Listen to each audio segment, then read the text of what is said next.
Hello everyone, welcome to What If Deku Gave Up His Dream After His Father's Murder and Became Vigilante movie. Before we start, please go support Prime A 1999 for writing that awesome fanfic. When an organization killed his father, Izuku gave up his dreams of becoming a hero to pursue vengeance. But what happens along the way when he finds love, more people who care about him, and reigniting the spark of heroics? This is the story of the vigilante turned hero Rabbit. Chapter 1. On the rooftops of Mistreated in the deepest of night, a single person was standing, his silhouettes casting a shadow down to the street below with the only light illuminating him, and the world was the full moon behind him. Now just what kind of things will happen here tonight? The figure asked himself, his voice coming off as deep and intimidating with a slight electronic sound to it. What do we have here? The person said, watching as a small group of people walked into a nearby alleyway. Well now, forgot to send me an invitation to their little party, have we? Let's see if it's something to have a fit about, he said while following them from the roof. As the figure caught up to the group, he immediately let out a tired sigh. Another set of muggers and a woman. I'm gonna need some new blades after this, he said, jumping down to the street below, where he grabbed onto a fire escape to descend to the ground silently, as to not startle the group of thugs. As he made it to the ground and snuck up to the group, he could clearly see there were 5 guys there, each of them having different elemental-based quirks. Lady, just give us the purse, one of the muggers demanded. Yeah, and maybe after having some fun, before we'll let you go, another mugger said as he started to burn a part of the woman's clothes. Please, stop. Somebody please. Help me, the woman begged as she started to cry.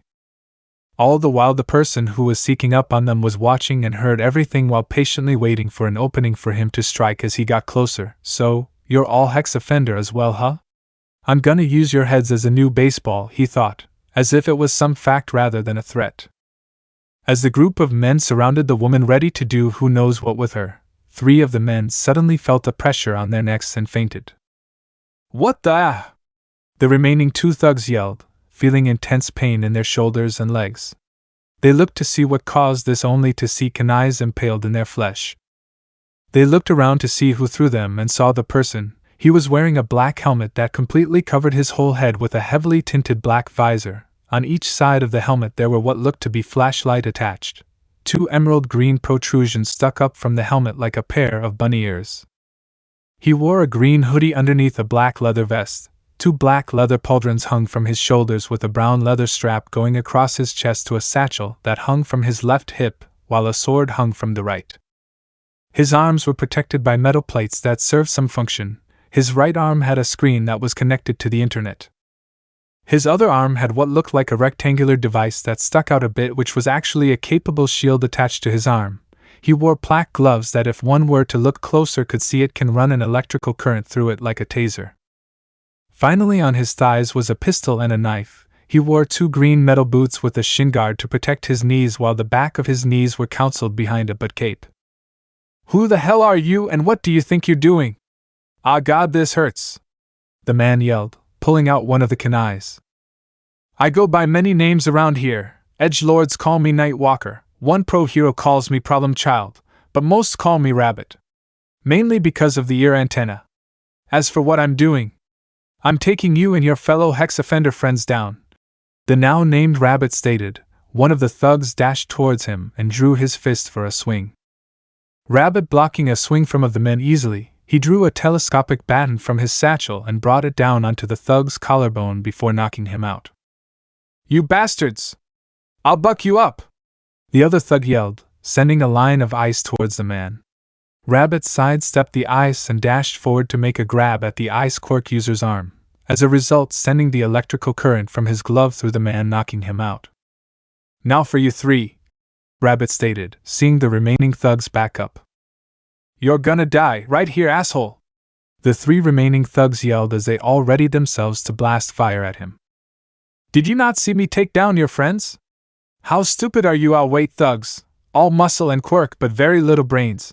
Rabbit taunted. Enraged, the 3 remaining fools launched their fire attacks that were easily dodging by Rabbit and knocking each one of them out by a swift punch of kick to the head. Geez, and I was expecting a harder fight.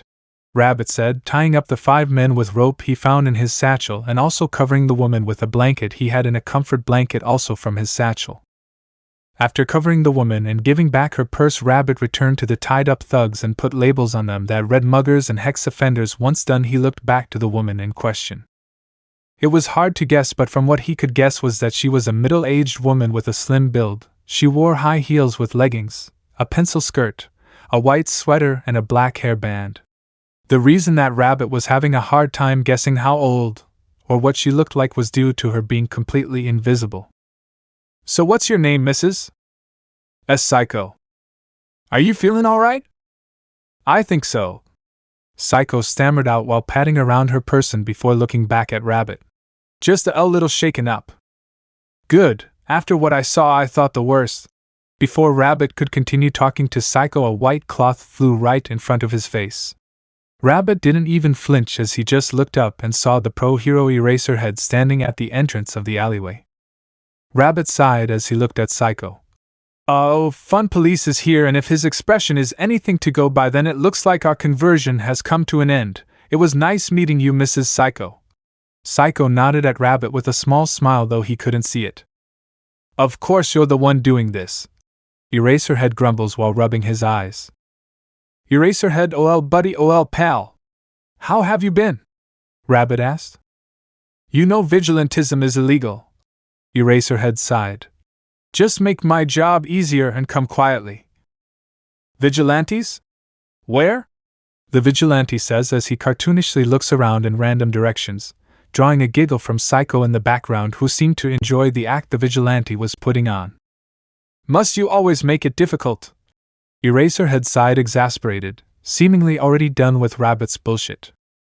Despite not showing his face, the pro-hero could tell Rabbit had a shit-eating grin under his helmet. "No, but it makes it so much more entertaining if I do. By the way, how's the thing with Mrs. Joke going?" Eraserhead let a growl escape his throat as he glares at Rabbit with his glowing red eyes. "Probably shouldn't have asked that," as he nervously chuckled and rubbed the back of his helmet before recomposing himself. "Before you arrest me, I have one request." Rabbit dropped to the floor and struck a pose. "Take my mugshot like one of your French girls." With Rabbit's final statement, Eraserhead prepared to throw his capture weapon when suddenly Rabbit activated the flashlights on the sides of his head, blinding the underground hero. Once he got his bearings after effectively being flashbanged, he saw the vigilante gone, and judging by the woman's hair band, she was looking off to the building roof to her right. Both their attention, however, were drawn to a letter where he once stood. Eraserhead cautiously approached it and examined it before opening it. As he opened it, glitter shot out and covered his face in it with the card reading, "I hope this sparkling gift brightens your day. Love, Rabbit, love." "I hate this kid sometimes," Eraserhead grumbles as he deals with Psycho and calls the police. Up on a rooftop some distance away from the incident, Rabbit sat on the edge of the building and stared at the city of Mistreated at night. The city's light shone like the stars above. He reminisced about how everything led him to his current situation and him being a vigilante.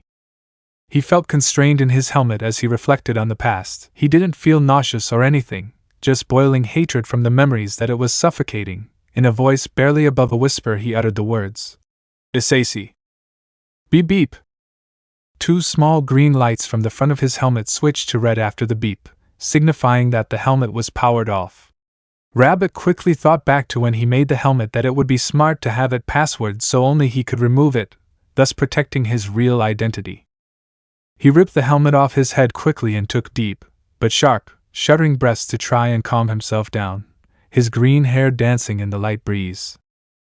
Izuku Midoriya, a quirkless 17-year-old fighting crime as a vigilante. If you told him this is how he would end up when he was younger, he probably would have laughed at you and then immediately apologized for it.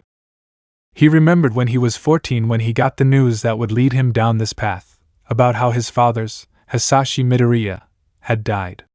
He remembered that day vividly. Izuku was sitting on the couch watching the latest hero news while Inko was in the kitchen preparing dinner when there was a knock on the door. When the door opened and 2 police officers were standing there, they asked to come inside, to which Inko allowed them. They explained that a villain had killed him when he stumbled upon something he shouldn't have and that they would try and find them. How he and his mom cried themselves to sleep on the couch that day. The day after at school nobody, student or teacher, seemed to care that he was grieving for his father's death. If anything, it just got worse to just make him break, and it worked. Only instead of breaking mentally, he broke one of Bakugo's lackeys' nose and arm. The detention he received and the lecture from his mom about that. But once he explained that the asshole was saying that Hasashi's death was his fault, she gave him a lighter punishment than she was originally planning. Later on through the year, he found out through less than legal methods that the villain who killed his father was a man who went by Midas and his organization called Citadel. Beep beep beep beep. Beep beep beep beep. Izuku was jostled from his memories when the screen on his right arm began beeping, looking down to the screen on his right arm as he received a text notification from a contact that went by Owl. Owl. Info broker Jiren has been located. Location has been marked. Izuku smiled when he received the message for two reasons. One was because now he had someone who could find a member of Citadel for him to interrogate, and be one step closer to avenging his father's death. The second reason was because of who Owl was. It was a simple AI that he created. It had no free will or anything, could only follow his commands. It would check the surrounding environment for confirmed villains, members of Citadel, or civilians that were in danger, and inform him of their location. Who they are, if they're from Citadel, or what the situation was. Izuku reached down to grab his helmet and slipped it back on, reciting the passcode again to lock and repower the helmet, and started to move to the direction that Owl told him to go. Kajiro Okuta, or more commonly known by his villain name Jiren, was strolling down the streets with a cigarette in his mouth. The reason for him being out so late was because that's when some of the more high-ranking villains request his service. You see, Jiren was a broker. He specialized in collecting personal data or data about companies, mostly from public records but sometimes sourced privately, and selling or licensing such information to third parties for a variety of uses and turning a profit. He was good at what he did. In fact, he was the best broker in the country, and he's been in the game long enough to trust his gut instincts. So he deliberately took to one of the alleyways and began slowing his pace. When he was on the main street, he felt watched and decided to see what they wanted. If things went well, he just earned himself a new client. If things go sour, then there were a few thugs that he was on good terms with in this alley. He finally made a stop in the middle of the alleyway and took one last drag of his cigarette before speaking. I've been in the game long enough to know that I'm being trailed. Why don't you come out and let's talk business? Not much surprised him these days, what with being employed by a 200-year-old legend and all. But he was genuinely surprised to see Rabbit of all people jump from a building's rooftop and land right in front of him. He knew about Rabbit's exploits, and that some of the information he got on the Vigilante said it felt like he was on a crusade half the time, so to see the Vigilante who had piqued his interest in front of him now was a surprise. He'd never show it, but he felt like a kid on Christmas right now. He wanted to know just what the famous Rabbit wanted for what reason. So I get to meet the famous Rabbit. What do I owe the pleasure? I heard you were the best broker in the country. Thought you could help me with something personal of mine. Rabbit said as he leaned against the wall. He was trying to look relaxed and cool, but he could see through the Vigilante's facade. He could tell Rabbit was still on guard, just waiting for either Jiren or a thug to come round the corner to try and attack him. Not to mention that his sources were indeed correct. Rabbit was seemingly on a mission. He was starting to like the Vigilante more and more. Mimicking Rabbit's actions to show he was not hostile, Jiren asked with his usual grin. All right then, Rabbit, let's talk business. What knowledge do you seek? What do you know about Citadel, more specifically, who Midas is and or where his location may be? His grin faltered at that. Despite being one of the best brokers in the country, not even he could figure out where Midas was, or where Citadel's was located for that matter. With a defeated sigh, Jiren spoke. Look, Rabbit, you're not going to find him. Nobody knows the man's whereabouts or the location of Citadel. Hell, nobody knows the man's quirk. It's one of his most closely guarded secrets. Rabbit just stared at him for a few minutes before leaning off the wall and started to leave the alley. Jiren meanwhile was cursing under his breath and kicking himself over losing a potential client until he remembered something. He used to have a partner 9.5 years back, worked with him for 5, the little rat would infiltrate an organization and feed the information to Jiren, who would in turn sell it to the right people and split the profits. The rat would escape the organization when things either went south or he was found out. He remembered the rat saying something about him being in debt and owing a lot of money to somebody, but also saying that he was in too much shit with them for it. What was it again? I owe money to Goldfingers. That's it. He never kept in contact after the rat left because when he did, he tried to sell Jiren out to some heroes to save his sorry hide. But luckily he knew someone who could hack and deleted the information, so he feels no remorse for sicking the Vigilante on him. 2 birds and 1 stone. I get Rabbit as a potential client, and I get my little revenge on that rat. Hey! Rabbit, wait! Jiren called out to the Vigilante. Rabbit stopped and turned around to face the broker. Seeing he had Rabbit's attention again, Jiren spoke with his grin back in full force. I might know somebody who may know where they are. Akiharu Akinosuk was a man with short, swept-back silver hair with black tips, deep blue eyes, a square jawline with a 5 o'clock shadow, and a decent body build. His quirk allowed him to heat his hands up to the temperature of a kitchen stove, not very useful unless you're in with Citadel. He lived his life with very little regrets, but don't get him wrong. If he sees a situation going south, he'll leave high and dry. If he gets caught, he'll sing like a canary. As long as he's not behind bars, it's all fair in his mind. But not even him will rat out his current employer, a man that runs Citadel like an empire. He may be many things, but a fool wasn't one of them, to squeal on someone who could turn him into a statue with just a touch. Akiharu was walking out of a pub late at night from celebrating when it happened. He felt fine, but as soon as he walked into a back alley was when he felt a sting on his neck. He felt the where it was and felt an object. Pulling it free was when he saw it, a tranquilizer dart. Soon after, his vision went black. He didn't know how much time had passed, but when he came to was when he noticed that his arms and legs were bound and he was on top of a building. Looking around, he found the person who did this sitting on an air conditioner unit. He tried to think of anything he did to bring the ire of Rabbit, but it brought up nothing, so he grinned confidently at the Vigilante. So you're the famous Rabbit. Never thought I'd ever meet you in person, just wished it was on better circumstances. He was hoping to strike up a conversation with the Vigilante and maybe talk his way out of whatever he had done to catch Rabbit's attention. Sadly, the Vigilante said nothing and kept looking at him through the black-tinted visor he had on his helmet. If interrogated later, Akiharu would freely admit that Rabbit not moving or saying anything and just staring at him was the most terrifying thing he had ever witnessed. After a moment of suspenseful silence, Rabbit finally spoke with an air of force. Where's Midas? Where is Citadel? Shit, so that's what he's after, Akiharu cursed in his mind. Sorry to break it to you, Rabbit, but I don't know, and even if I did, I wouldn't tell you. Unless you can offer me amnesty, then I might consider. You seem to have misjudged your situation. You're in no position to make any sort of demands. The Vigilante stood up and walked towards Akiharu. Despite only seeing his reflection in Rabbit visor, he could feel the man's gaze from under his helmet. Suddenly, Rabbit grabbed him by the collar and dangled his upper body over the tall building. I'm only going to ask nicely once, where is Midas? Where is Citadel's location? Look, Rabbit, I've raided out at organizations to different heroes and vigilantes. I've done this threatening interaction stick with Eraserbum a few times, and he never goes through with it. So trust me, I say that I'll never, ever tell a. He never got to finish his sentence because Rabbit did one thing every hero and vigilante had never done with him in this scenario. He actually let go to let him plummet to the ground. He would deny that when he fell, he screamed like a little girl as the group got closer and closer. His brain didn't register that he had stopped a few feet off the ground.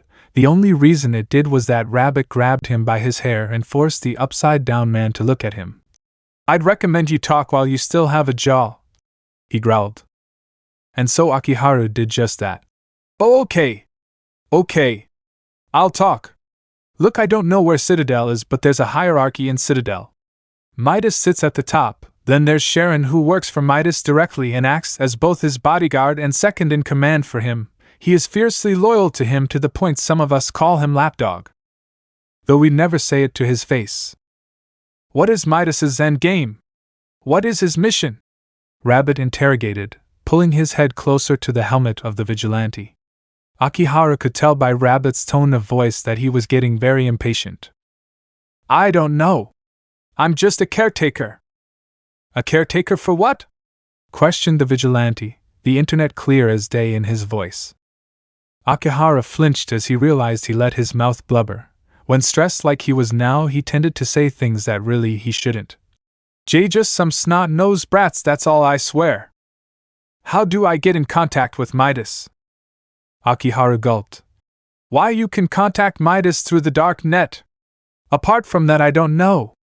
He proceeded to explain to the vigilante how to get in contact with Midas through the dark net, all while shaking in his boots, all because he'd never heard of Rabbit ever acting like this. It was terrifying when you could tell that he was pissed and that he was barely able to hold back his anger, but all you could see was your reflection in his visor. Rabbit stared at Akihara for a bit, his reflection reflected off Rabbit's visor to show the man that he was barely hiding his fear. Thank you for your cooperation. With those final words Akihara heard as he was hit in the temple for his world to go dark once more, now with one regret in his life and one new fear. If you never want to tick off Rabbit, never get on radar. Chapter 2. A 6-year-old Izuku was crying as he stood in front of a house. There were 3 adult figures, one being his mother and 2 that he didn't recognize. He was crying because his only friend was leaving and he didn't know when he would see her again. He held his friend tightly, and refused to let go of fear that she would disappear. His friend held him just as tight as she kept mumbling, I don't want to go. Over and over again. Sweetie, it's time to go. The voice of his female friend's mother called softly. She just held him tighter and shook with all her might. No! I don't want to leave! I want to stay with Syuku! She yelled at her mother. No one blamed her for this as the 2 were thick as thieves. Toru honey, we have to go, but I promise that you 2 will meet again someday. The voice of her father sounded. Izuku backed out of the hug and looked at his friend and her family. They were shrouded in a twisting black mist where you couldn't make out any defining features. It's okay, Toru, one day we'll meet again and we'll become the best hero team ever. He shouted in determination. He reached into his backpack and pulled out a green stuffed bunny. I know you like plushies, so have this to remember me by. She gingerly reached out and took the stuffed rabbit. She held it close to her body as the tears refused to stop. She ran to a box and retrieved the contents of the box and gave it to Izuku. He was shocked considering it was one of her most prized and loved plushie possessions, a black cat with emerald eyes. Have this, Izuku. Keep it and never forget me. I won't. I promise I'll do it. Izuku shouted as the world went black once more. When he woke up again the next morning, he was greeted by the aroma of bacon from his mother's cooking drifting into his room as she was making breakfast. Despite his body's reluctance, he got out of bed and looked to the corner of his bed. There the black plush cat sat, staring at him with its emerald eyes that made his gut twist. It wasn't so much that the stuffed animal creeped him out, but more of the fact that now the eyes seemed to hold a look of you forgot your best friend, you forgot both her name and what she looked like. What type of friend are you? It hurt to see it, but he would meet her eventually. He won't break their promises of being heroes together. With a final sigh of defeat, Izuku got up and walked out of his room to the dining table. Morning, Mom. Izuku yawned. Morning, sweetie. Inko replied with a bright motherly smile from the kitchen. By the way, sweetie, we're getting new neighbors today. Really? That's great. Who are they? Izuku inquired.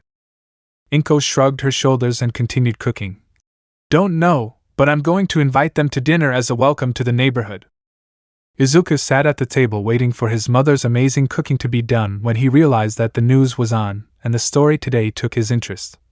We are now live in Mistreated, where the vigilante known as Rabbit has struck again. The thugs that were captured have been linked to multiple assaults, robberies and sexual assaults all over the country. The camera showed some police tape outside the alleyway he helped Psycho last night. Nobody still knows the identity or the whereabouts of this vigilante, but if what the police are saying, he could be looking at a long sentence for illegal quirk usage. As the news kept playing, he heard his mother sigh from the kitchen as she laid the breakfast in front of him. Something wrong, Mom? I'm fine, Izuku. Inko sighed as she looked in the direction of the TV. I just hope that this Rabbit vigilante stops soon. I don't like the idea of someone putting their life on the line without someone watching their back. Izuku hummed as he ate his breakfast. He would never tell his mom that he was the vigilante she was speaking of. It hurt him every time he looked at her, and knowingly lied to her face. He didn't like it, but he wouldn't stop until he got his vengeance against Midas. Only then will he stop.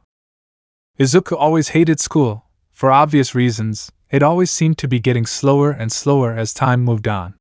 He could think about everything he could be doing now if he wasn't in school, like being on patrol, but no, he had to be at a school that hated him just as much as he hated it.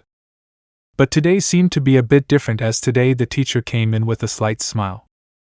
"Alright class, today we have something to actually talk about in homeroom today." The class quieted down as the teacher continued speaking. "Today we have a new student. She's come all the way from Tokyo, so please give a warm welcome to Toru Hagakure." Most of the class clapped and cheered as she walked in. Izuku just glanced up from his notebook to the girl in question, and all air was stuck in his throat. Toru was a fairly short girl with a completely invisible body. She is only identifiable through held or worn objects, like the school uniform, bracelet, and black hair band accessories she was wearing. Her body appears to be slender yet fairly curvaceous. Now Izuku wasn't one to openly stare at someone, but him seeing two invisible people so recently couldn't be a coincidence. "Hi! Like our teacher said, my name is Toru Hagakure. I came from Tokyo and my quirk is called invisibility. My mom and dad came down here so I could enter the UA entrance exam." "Thank you, Hagakure. Please take a seat next to Midoriya and let me know if he ever bothers you." With a slight bow from the woman, she made her way to where Izuku was and sat at his right. What the new invisible student didn't know was the glare from the teacher sent to him after he finished his sentence. She turned to him and bounced in her seat. "Hi, Midoriya. Nice to meet you." "And nice to meet you too." As class began, Izuku mainly kept his head down to not endure anyone's anger. Sadly, due to his years of being a vigilante, and how he was treated at school, he picked up the habit of thinking that he and Rabbit were different people. Rabbit was serious but would crack jokes to make the victim feel better and to rile his enemies up. He radiated confidence, was skilled in fighting, and was smart in the decisions he made. Izuku, on the other hand, was just some quirkless nobody who was too timid to even look someone in the eye without fear of them beating him down for looking at them. Despite what he does as a vigilante, and knowing what he can do, he still craves for someone, anyone, to validate his dreams of becoming a hero. When lunch came around, Izuku started to make his way up to the roof where he would be able to eat his lunch without anyone bothering him.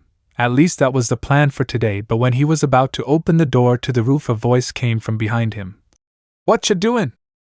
The voices startled the secret vigilante as he turned to look, only to see the floating clothes of his new classmate. "H. Hagakure. I was hoping to eat on the our roof," Izuku stuttered. "Oh, cool," Hagakure shouted in excitement. "I often ate on the roof at my previous school too. You don't mind if I join you, do you?" "And then not at all," Izuku blurted out before he even realized what he just said. Why the hell did I agree to this? Izuku and Hagakure were currently sitting in a shaded part of the roof and enjoying their food. To Izuku's surprise, he actually didn't feel nervous or as flustered as he thought when he agreed to eat with her. Though the quiet was nice, Hagakure turned to look at Izuku. "Hey, Midoriya-kin, can I ask you something?" Izuku looked at the pink-haired girl with a mouth full of food and nodded his head in confirmation. Hagakure hesitated for a moment before relenting. "I noticed that some of our classmates were giving you some looks and I was wondering why." Izuku choked, which caused Hagakure to freak out a bit and patted his back. He wasn't expecting someone to ask that or notice the glares from everyone. After a bit of coughing and chugging some water, Izuku sighed to himself. So much for making a new friend, he thought as he turned his head towards her. "The reason they're giving me looks is because I'm quirkless. I'm weak compared to them, and due to my dreams they see it as an insult that I don't know my place.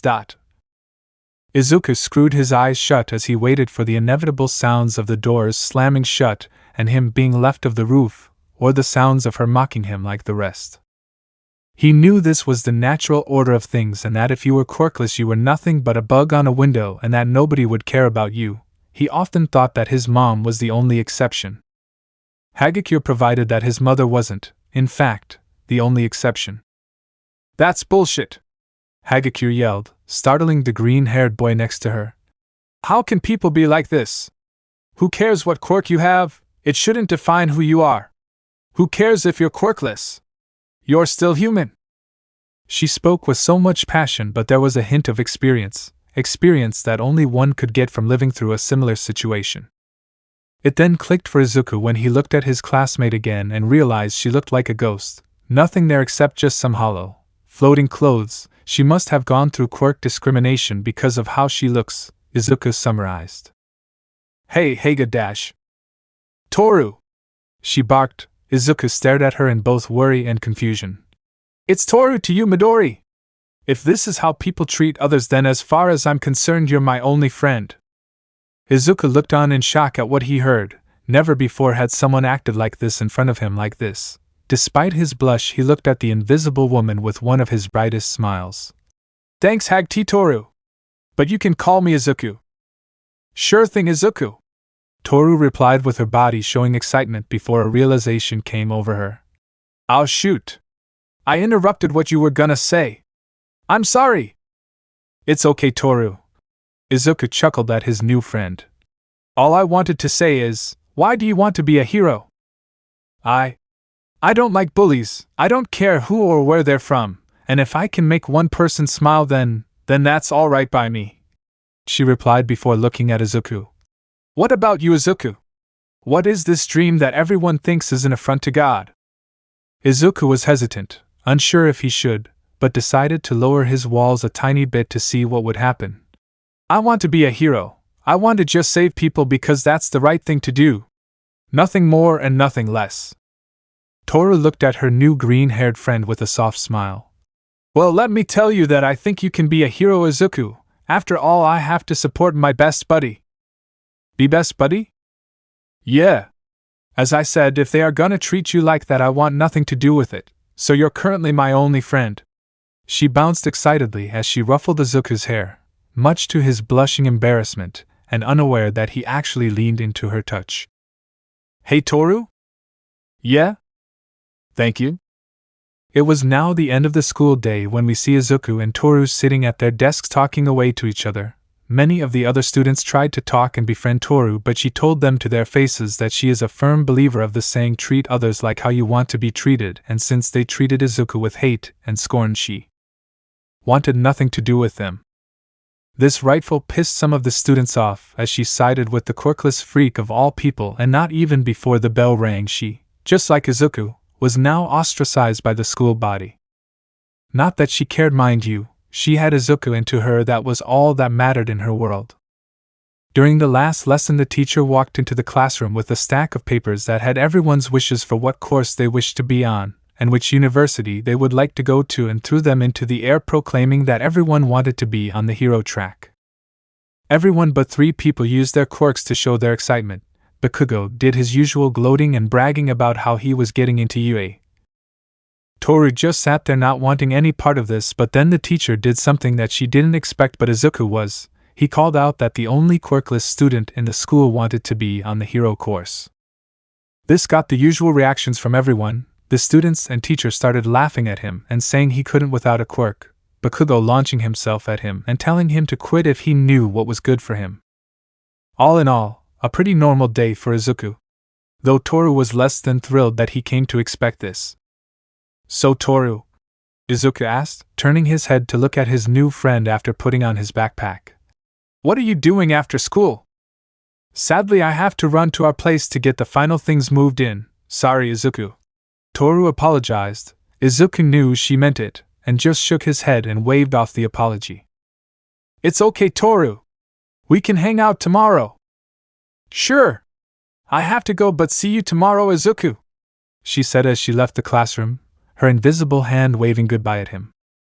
Once he was alone was when Katsuki and his cronies made their move. Before Izuku could even finish packing his stuff, Bakugo snatched his notebook right out of his hand and stood over Izuku with utter disrespect for the green-haired small boy etched into his being.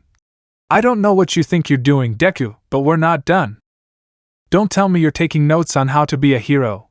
One of Bakugo's 2 flunkies laughed at the sight of Izuku's hero analysis for the future number 13 notebook. That's so pathetic. He's utterly delusional. mocked the other. Izuku looked between the two and Bakugo as they picked on him. Yeah, real funny guys. Just give it back. Bakugo slammed the notebook between his fists, making an explosion that torched Izuku's pride as the boy made a distressing wail before whimpering. That's so mean. With an unsettling amount of casual disinterest, Bakugo tossed the torched notebook over his shoulder, where it flew outside the open window. Midoriya reached for it in a panic, but it was already well beyond his grasp. I'm the only one from this garbage school to get into UA. People will start talking about me like that. They'll realize I'm legit, the next big thing. That's not ego talking, I just know I'm good, Katsuki snarled. Ego, one of his lackeys thought, looking at the smug expression on Bakugo's face. Bakugo's hand was on Izuku's shoulder, giving the green-haired boy a grin with no mirth in it. Smoke came from his hand. He was causing his nitro sweat to burn into Izuku's shoulder. Here's a little word of advice, nerd. Don't even think of applying or else. All Izuku could do in response was whimper. Whether that was in pain, fear, or a dreadful cocktail of both, it wasn't clear, but he certainly looked frozen to the spot without an ounce of courage. The bullies started to leave, their expressions satisfied with the result. That's just sad, one of them began. I thought you at least had some fight in you. He finally gets it. He'll never be a hero. Better to find out now instead of later, I guess, laughed the other. Bakugo glanced back behind him towards Izuku. His expression seemed kind, and actually somewhat nice. He still looked a little stuck up, but he'd lost all the rage and condescending demeanor. You know, if you really want to be a hero that badly, there actually might be another way. Just pray that you'll be born with a quirk in your next life, and take a swan dive off the roof of the building. Izuku turned around and glared at Katsuki with tears at the base of his eyes, growling. Bakugo raised his right hand up, explosions bursting around his fingers. Something wrong? Izuku froze again, whimpering in terror at the implied threat. Seeing that the green-haired boy wasn't going to do anything, Katsuki just scoffed. Pathetic. He walked out with his two cronies to leave Midoriya all alone. After recomposing himself, he rushed out the door and grabbed the surprising, still mostly intact notebook. Izuku walking along the grounds at the base of the school, fortunately not up on the roof. Idiot, he thought, you can't go around telling people to kill themselves. What if I'd really jumped? What would he do then? Given the angry tone to his thoughts, it seemed like jumping was not an option he'd seriously considered. Izuku walked home from school, holding his burnt hero notebook in his hand as he stood beneath a pedestrian tunnel with a sign saying "Watch your head" above it. As he headed into the tunnel, sludge rose up behind Izuku. The sound made the young man stop and turn around as the amorphous form of the villain towered over him. Izuku's vigilante instincts kicked in and swiftly dogged a tendril that was aimed at him. A medium-sized skin suit. A skilled one at that, too. You'll make a perfect skin suit for me to hide in, kid, the sludge villain joyfully said as he continued his assault to try and capture the green-haired boy.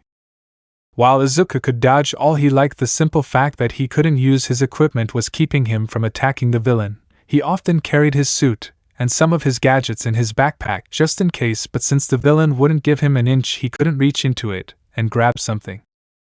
Fortunately, luck seemed to be on his side right now, as from the manhole a large figure shot out and landed in between Izuku and the villain. Due to how the figure landed, it kicked up some dust, but once it settled, All Might was revealed. Have no fear, you're safe. He stomped his foot down, dust rising from the concrete. Now that I am here, that is. All Might dodged a second attack the sludge villain threw to keep the buff hero Awa's and wound his right fist. Texawa's. Smash! He threw his fist forward, a torrent of wind blowing the sludge villain away. I can't hold together. The villain's fluid body tried to stick together, but the force of the punch splattered the villain all over the tunnel. All Might! Izuku stuttered, shocked as he looked at his idol, the very same man that Izuku adored and took inspiration for Rabbit's personality. Ha ha! Fear not! The danger is over now, civilian. All Might said. He got to work on collecting the downed sludge villain in an empty bottle he found. Are you alright, Oh. My name's Izuku. Izuku Midoriya, Izuku said, bowing in front of All Might before fishing into his backpack. handing the buff hero his notebook and asking, Please could you sign this? No problem, young man. Almight took the book and flipped through some pages. He signed his signature on one of the pages before handing it back. Wait, Almight! Can I ask a question? Izuku asked. I'm sorry, young man, but I must dash. Is it possible to become a hero even if I don't have a quirk? Almight stopped in his tracks. I'm a normal kid without any powers, Izuku continued. Could I ever hope to be someone like you? Almight stopped and half turned to look back at Izuku. Without a quirk? Almight thought before replying. Pro heroes are always having to risk their lives. Some villains just can't be beaten without powers. So can you be a hero? Not without a quirk. Almight took off, but not before looking at Izuku, who had his hair down, his eyes covered by his hair. Once Izuku was alone, he grit his teeth and threw his backpack, spilling his vigilante costume across the ground. Of course, of bucking course, nobody thinks I can do it. Not even Almight. The only two who think so are Mom and Toru. He continued to fume his frustrations until he collapsed to his knees, looking into the visor of Rabbit. Why doesn't anyone think I can do it? He said. You know you can. You're Rabbit. You know you can. Just believe in yourself for once. Izuku sighed as he went to collect his stuff as he heard a loud explosion off in the distance. He thought someone might be in trouble, so he quietly stripped and donned his rabbit costume and made his way to the source. Izuku eventually found the disturbance only to find the same sludge villain from before, shrouded by fire, Death Arms, Empty Lady and Kamuri Woods all standing around not doing anything. The only person doing something was Backdraft as he was trying to combat the flames. He was about to jump off to let the heroes handle it, but he caught something that the villain shouted at the gathered heroes, citizens and reporters. Stay back or I'll snap his neck, the villain taunted the heroes. Izuku looked back down and saw that he did, in fact, have a hostage, though he couldn't quite see who it was until Death Arms spoke. That kid's quirk is causing explosions left and right. Bakugo? He thought as another explosion rattled the area. Deep down inside him, Izuku felt a bit of pressure seeing his tormentor like this, now knowing what it felt like to be helpless and weak. A sinister part of his mind told him to just leave Katsuki where he was and not intervene, but his body acted without his approval. Izuku reached into his satchel and pulled a gun-looking object out and jumped down to the ground in between the heroes and the villain. Before anyone could do anything, he pulled the gun-like object up and fired at Bakugo. A tether and latch shot out of the grappling gun and wrapped itself around the ash blonde as Rabbit pulled his tormentor free from the villain. Izuku dashed forward, dodging the slime tendrils, and reached his target. He shot his hands into the villain and activated his taser gloves. Because the villain's body was a water-like substance, it fried the villain inside and out before it went spat once more. Rabbit turned around and saw the shocked faces of everyone. The cameras pointed straight at him. He could even see Empty Lady bouncing on her feet in glee at seeing him. He knew he had some fans, but he didn't expect a pro hero to be one of them. His attention soon turned to Bakugo. I really didn't want to save you. Those words shocked everyone nearby, but he paid them no mind. If I wasn't so nice, I would have let you suffer a bit more. The buck do you dash? I was in the area when I heard what you said to your classmate, the one you called Deku. He didn't let Katsuki finish his sentence as he spoke sharply.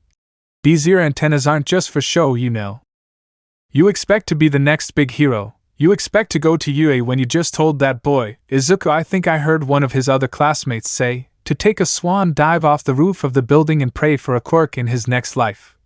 If he wasn't already mad from his confrontation with All Might, he would have heard the gasping from the civilians.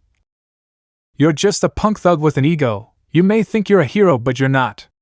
You're just like the villain I took out. Rabbit stepped back and launched his grappling hook at the building. You're lucky he didn't go through with it, he said as he launched himself up to the roof and out of sight. Chapter 3.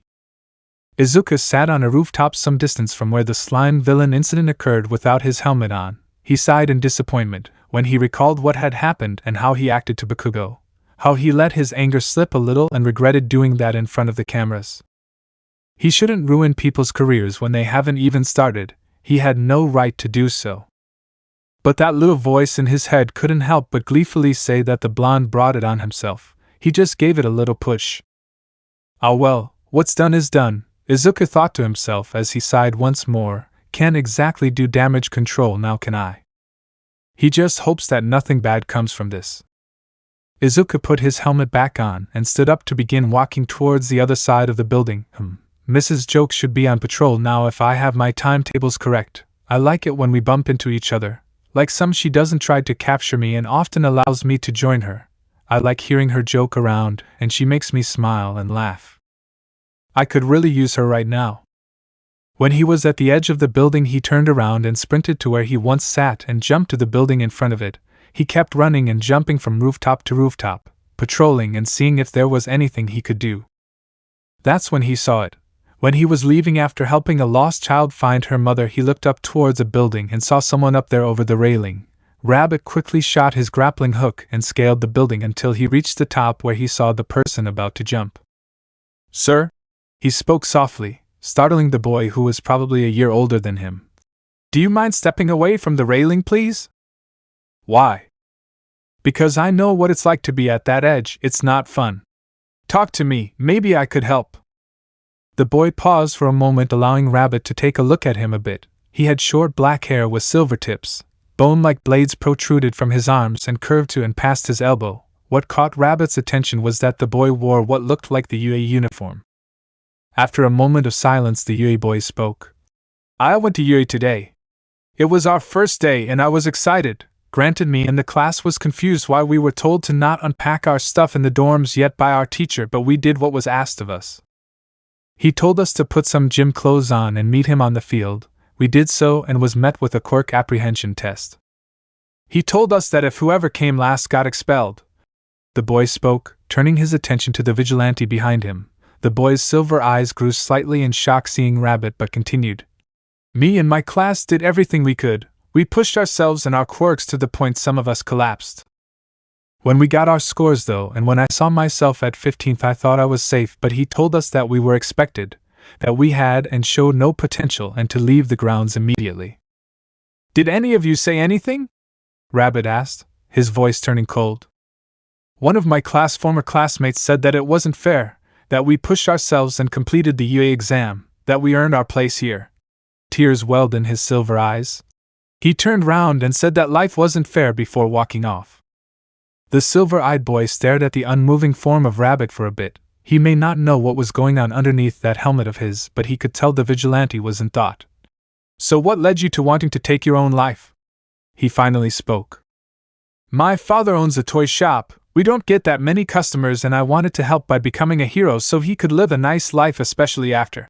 The boy hesitated for a second and looked down. "Especially after Mom died when I was 13. Now I can't even do that. I'm just a waste.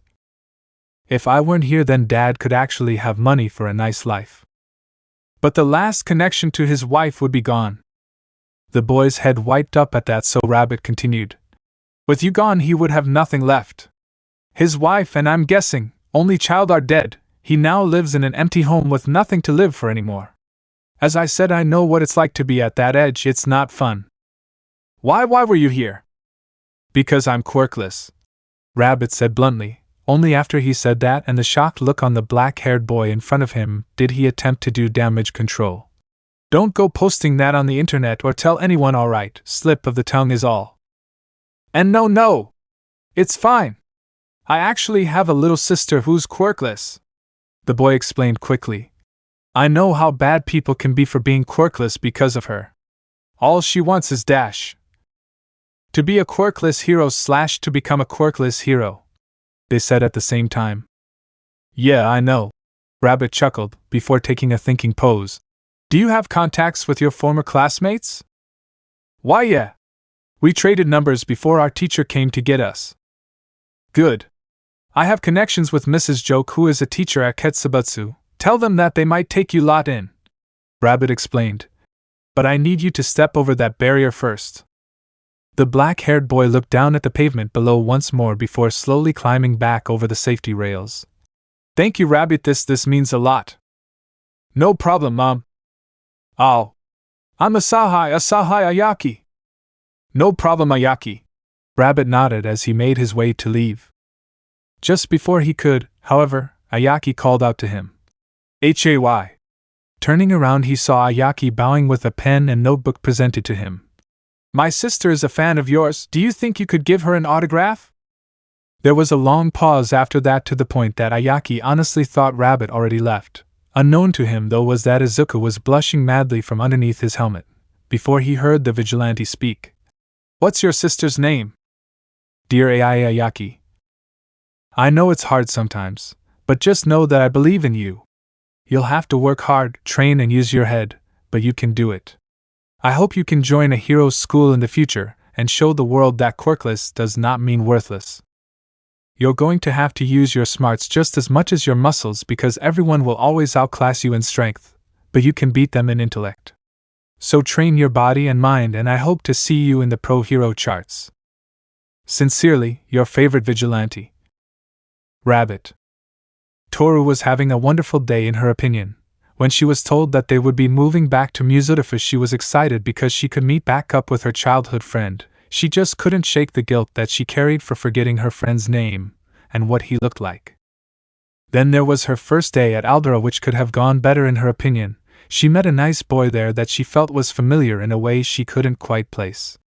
He told her about how the school operated and was heavily in discrimination, so he became her first, and only, friend from Aldera. Now came finishing up the move with her mother and father. The reason for both moves was because of her mom and dad being with the police and detective forces, and it caused them to have to go from Mistreated to Tokyo for their work. Now that the final things have been put away, she moved on to her stuffed animals that she put on her incredibly scoffed bed, and at the forefront was her most treasured animal, the green rabbit he gave her all those years ago. Hey Toru? She turned to see her mother standing at the door. Do you think you could run down to the store real quick and pick up some items for us? Sure thing, Mom. Toru bounced to her feet and darted to the door. She grabbed her purse before exiting the apartment and skipped her way down the streets. As she passed an alleyway, she noticed a poster of someone in an all-black and green suit with bunny ears hanging on the wall with the word rabbit on it. She suggested her shoulders and kept walking, but was stopped when she saw 3 men wearing surgical masks who pulled her to one side. Where do you think you're going? A guy with a purple shirt said. And nowhere. Nowhere's right, sweetie. A guy in an orange t-shirt responded. Oh look, I just want to go to the shops to get some things for my mom. She shakily told them, unaware that the third guy with a green shirt reached out and took her purse from her. Hay. Hard to do that without any money, Invisibitch. The green guy laughed as he threw the purse to the other 3 to keep it out of her reach. That was until a pickup truck arrived and honked its horn. Hey! Come on, we gotta go! The driver yelled as the other 3 rushed to the truck and hopped in, pushing Toru to the ground in the process. As they drove off, laughing all the while, Toru picked herself up and looked in the direction of where they went. Against her better judgment, she chased after them in an attempt to get her purse back. After a few minutes of searching, he eventually found them, loading some crates onto a truck. She was about to get a better view when the guy in purple dropped right in front of her, while the guy in orange flopped out of an age-sent alleyway screaming for his life before being dragged back in, his nails scraping against the concrete in a futile attempt to not go to whoever was dragging him back in. Yo, go check that out, a guy on the truck said to 2 thugs wearing white and blue. The 2 nodded at him before making their way over to her direction. Toru panicked slightly and hid behind the crate again, peeking over to see what was going as they reached their comrade. Hey, come on, get up, the one in blue said. Just as the purple guy stood, the one who was dragged away was suddenly thrown at the 3 and hit an electrical box, electrocuting him and knocking out the lights. The 3 looked at their fallen friend before readying themselves with pipes and bats. Why, you see anything? The one in white said. Who's there? Blue shouted. Enough games, freak! Purple snapped. Come out and fight! Gladly. The person who Toru recognized from the poster shot out from the alleyway and clocked Blue in the face. He ducked under the sewing from White and elbowed him in the face before using that momentum to punch Purple. Rabbit spun around and grabbed White from the back of the head and slammed him face first into the wall, crashing the concrete it was made of in the process. The guy on the truck finally saw what was going on and stared at Rabbit for a few minutes before whistling loud enough to grab anyone's attention. He reached into a large crate and pulled out a fully automatic machine gun and opened fire on Rabbit, who ducked behind the alleyway he came from. 3 more guys on the roof rushed forward and shot at where Rabbit ducked.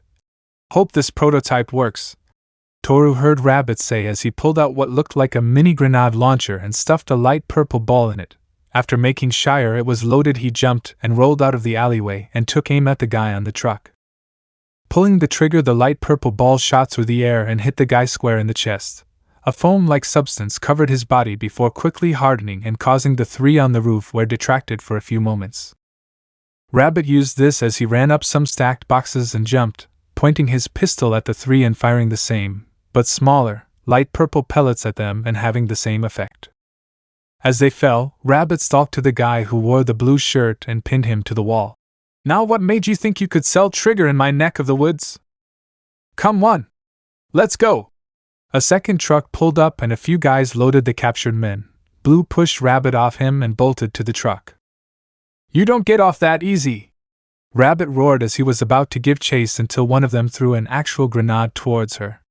As the truck took off, Toru tried to back away. Seeing this, Rabbit shot the explosive with the purple foam before diving onto Toru as the explosion went off. Rabbit skidded across the ground before coming to a stop. He sat up with a grunt of pain as he released the invisible woman in his arms. She looked at him as he grabbed his left side and clenched his fist, unable to see the look of pure shock on Toru's face. "You saved me," she said, Rabbit turning around to look at her. "Why?" "Because what type of person would I be if I didn't help people? Run home, MS, it isn't safe out here," Rabbit told her as he tossed her the purse that was taken from her. Just before he could leave, Toru spoke. "You're a hero, ain't you?" "Not even close," was his only word as he ran back into the smoking alleyway. "I think you are." Toru ran through the streets back to her apartment. On the way, she grabbed the Rabbit poster from the wall she passed earlier. "Toru! Where were you?" her mother said. "We were worried sick," her father checked when he came to them. "I'm sorry, Mom, but you won't believe what happened." So she them about what had happened involving her purse, her admittedly dumb decision to follow Rabbit and him saving her. In the end, the family had a group hug over the fact that their daughter was alright, though she would have a punishment for her reclass decision that almost got her killed. She was told that their neighbor invited them to dinner, so she entered her room to change into something not covered in soot and put up her new poster. She opened her purse to check her money once more when a note dropped out. "I know you're planning to become a hero. You have the ability, but it could be refined. If you wish to, meet me at XXXX Street, the warehouse at 6 o'clock this Saturday. Rabbit." She read the note twice to make sure that she had this correct. Rabbit, the person who saved her, wants to train her to become a hero. He didn't know how to feel, but luckily she had 5 more days to come to a decision. She turned to her window to let some air in, but up on the roof across the street, Rabbit stood as his waistcloth fluttered in the wind and his form illuminated by the glow of the rising moon behind him. He made sure she made it home all right, and without any further incidents, he nodded to her as he turned around and out of sight. "Thank you, my hero." Chapter 4. Of all the places she had to be, it had to be right next door, Izuku said to himself as he was having a temporary crisis in his room. "How the hell am I going to keep this a secret? I could get away with it with Mom because of her job at the hospital, but now Toru could put my identity at risk." Izuku was following Toru after what happened and just wanted to make sure that she made it to her home safe. Once he found out that she lived right next door to him, made him have a panic attack, especially when she looked out the window at him. All he could do was nod and leave to try and find a new way into his room. Slapping his cheeks, he took a deep breath and relaxed a little, letting his mind calm down. "At least I know who our new neighbors are," he thought before sighing. "How can this day get any weirder?" He spoke with some frustration. "First I make a friend in the new girl who might be related to Psycho, then I get suicide batted by my ex-childhood friend, get my old dreams crushed by my idol despite knowing what I can do as Rabbit. Possibly ruin my tormentor's chances at getting into any school, let alone a hero school, accidentally let someone know I'm Quirkless. almost letting my new friend get hurt because I wasn't paying attention. Now my identity, as a vigilante, could be revealed by her, and I gave her a note saying I would train her."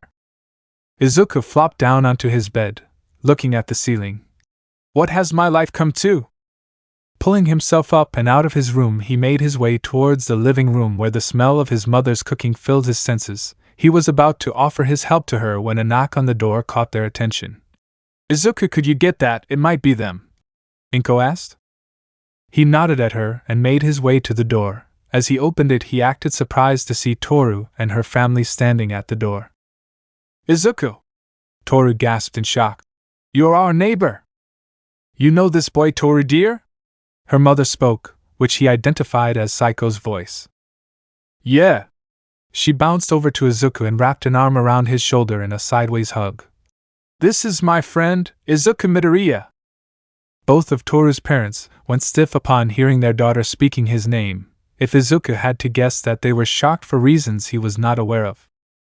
Eventually her father, a man who wore a gray fedora, a trench coat, black gloves, bandages wrapped around his face and black-tinted sunglasses, spoke as he pointed his gloved finger at him. "Did you say Midoriya?" Before Toru could question her parents about why they were acting weird, Inko made her presence known. "Izuku sweetie, are you going to invite them in?" Inko trailed off as she gazed at the people standing at the door. After a beat of silence, she spoke with some hope in her voice. "As Saiko? FF Fukuya? Is that you?" "I and KO!" Both Hagakyus yelled in joy as they rushed the green-haired women and glomped her into a tight hug. This confused both Izuku and Toru, so they decided to let their parents sort out whatever was going on with them. They slipped out into a hallway and started to make their way to Izuku's room, much to his blushing embarrassment. "What was all that about?" "No clue, Izuku," Toru replied as they walked into the room. She didn't know what she expected in his room, but the blank barren walls and cluttered desk with wires, bolts, screws, motors and a 3D printer was not one of them. She looked at the walls closer and saw that there were faint rectangular lines around the walls, almost like posters were recently taken down. "Sorry about the mess," Izuku said as he stealthily kicked a box full of his rabbit gear and costumes under his bed. To his luck, Toru didn't seem to notice. "I didn't have time to clean up." He heard no reply from his invisible friend, so he turned to look at her and saw her facing his bed. Izuku tilted his head in confusion until she made her way to his bed and picked up the cat plushie. "Where did you get this?"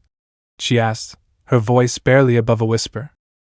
"My old friend gave it to me before she left," Izuku revealed, taking note of Toru's shaking form as she clutched the stuffed animal.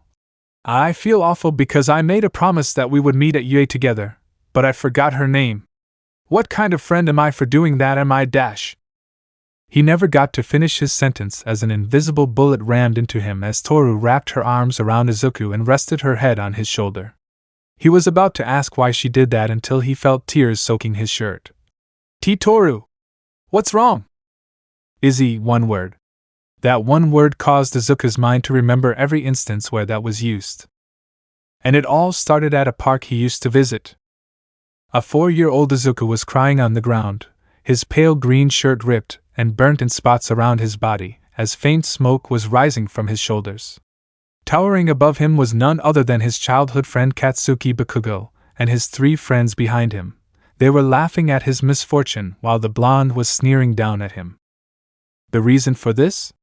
All because Izuku just wanted to be a hero despite not having a quirk to call his own. In response, Katsuki and his group dragged Izuku to a part of the park away from most adults to remind him of his place.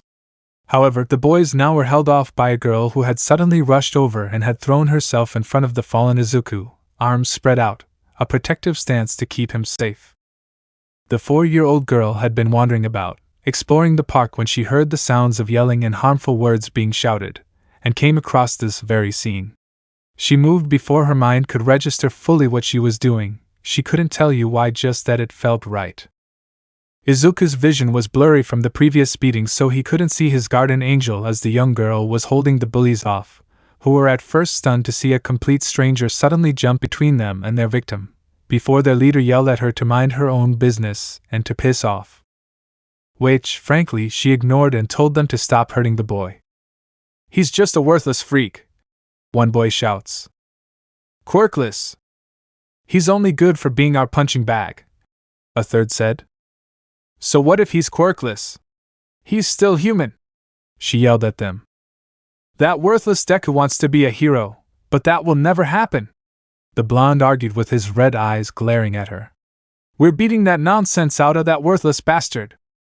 The way he spouted those words, especially the word Deku, made Izuku flinch as he cowered. He hated this, he wanted to be a hero, and yet all he could do was lie on the ground while someone else had to protect him. Because of how everyone treated him in school, he expected the girl to either walk away or join them after finding out his quirklessness, but what she said next surprised not only him, but also his assailants. He can be a hero! Katsuki did not like that some extra was bold to protect the worthless Deku if the feral growl was any indication. He can do whatever he wants, and if he wants to be a hero, then he can! And you can't tell him otherwise! Izuku knew the signs when Katsuki was getting angry, as loud popping was filling the air as Katsuki let out a cry of anger as he charged at his savior. But before he could attack anyone, another, much older, female voice shouted with an authoritative voice. Hay! What's going on here? Oh shit! Run! The other boy shouted and began running. Katsuki had skidded to a halt, having been caught red-handed in mid-use of his quirk and attempting to attack someone. He and his crew quickly made their escape as Izuku heard 3 sets of footsteps making their way to him. Are you okay, kid? The older female voice asked as his vision started to clear. He gazed up to see who both his savior and the woman was, but to his surprise he only saw hollow clothes, except for a man whose face was wrapped in bandages. Izuku shook off his surprise and nodded shakily. Why yeah, I'm fine. The woman, who he now realized was wearing a police uniform, reached out and gently touched his shoulder. The action caused Izuku to gasp in pain and the woman to retract her hand. What happened, Toru sweetie? The man said. The girl who saved him bounced over to him. The blonde Mina and his friends were being stupid and making fun of him for a stupid reason, daddy. Toru! Don't call people stupid! The policewoman scolded his savior, who he now knew as Toru. But mommy! Toru whined to her mother. They were being mean to him for being quirkless. There was silence as at her parent process that was said as Izuku tried to curl up into a ball to try and disconnect from the world. She's right, honey, Toru's dad said as he moved over to Izuku, inspecting his injuries. If they think it's fine to do this to someone for something as quirklessness, then they truly are stupid. Fukuya! Toru's mom gaped. Psycho, I don't think I need to remind you of what we see on scenes that involve people who are quirkless. Toru's dad, Fukuya, spoke soberly. Any indication that his wife, Psycho, was going to chastise him for what he said died as his reasoning came up. Despite the now depressing atmosphere that the two adults were exuding, Toru ran over to the green-haired boy and extended her hand. Hi! My name's Toru! Toru Hagakure! Izuku shakily took the hand and shook it. And my name's Izuku and Midoriya. Nice to meet you, Izzy! Izzy, Toru continued to cry on his shoulder, her embrace becoming tighter as the memories of him and her playing in her parents' back garden, them watching movies shrouded by soft pillows and plushies, them wanting nothing more than to get into UA, the day where she and her parents had to move to Tokyo.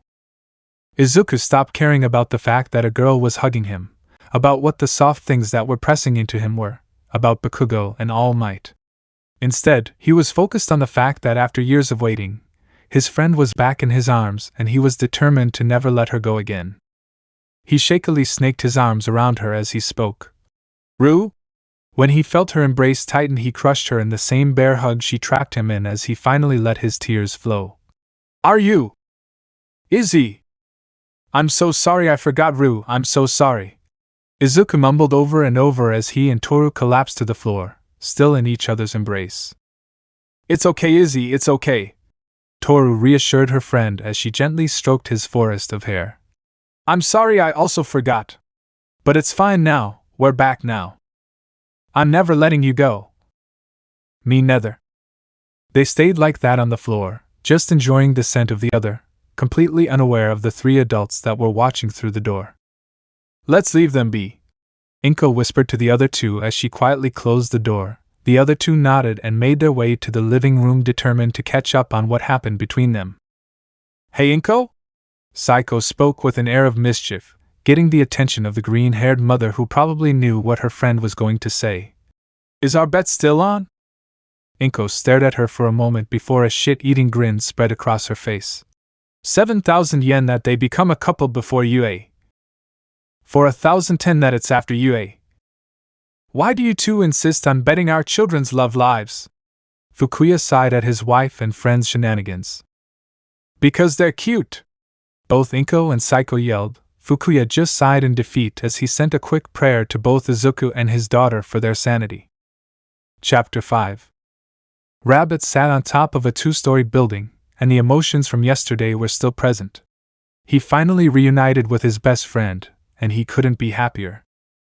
What happened 6 days ago couldn't have gone any better in his opinion. They caught up on old times, ate Inko's godly cooking, joked, and he and Toru ended it with watching movies on the couch while surrounded by pillows and plushies until they passed out. This did leave them very embarrassed when they woke up snuggled against each other. The day after, they got a call from Aldera that school would be closed down for the week, though no reason was given, so they spent all day just hanging out and enjoying each other's company, trying to make up for the lost time. Izuku was extremely happy that she still kept the rabbit he gave her all those years ago, as he did with her cat, but sadly the day came to a close and they went their separate ways for now. Throughout this entire time, he hadn't forgotten what Akihara had said, how to contact Midas through the dark net. He was merely biding his time. He knew that after Akihara proper, permanent arrest, that contacting Midas with a proposition would look suspicious, ultimately exposing himself. He won't get a second chance at this. He knew he needed to act fast, but not too fast. Today, Izuku thought it would be nice to do just some light patrolling before going to the meeting place where he would hopefully be teaching Toru. Did he expect her to show up? No, but he hoped she would. It was at this time that something caught his attention. There was smoke from a nearby apartment complex. He jumped from the building he was on to the other and started to run. As he made his way closer and closer, the more the smell of something burning filled his nostrils.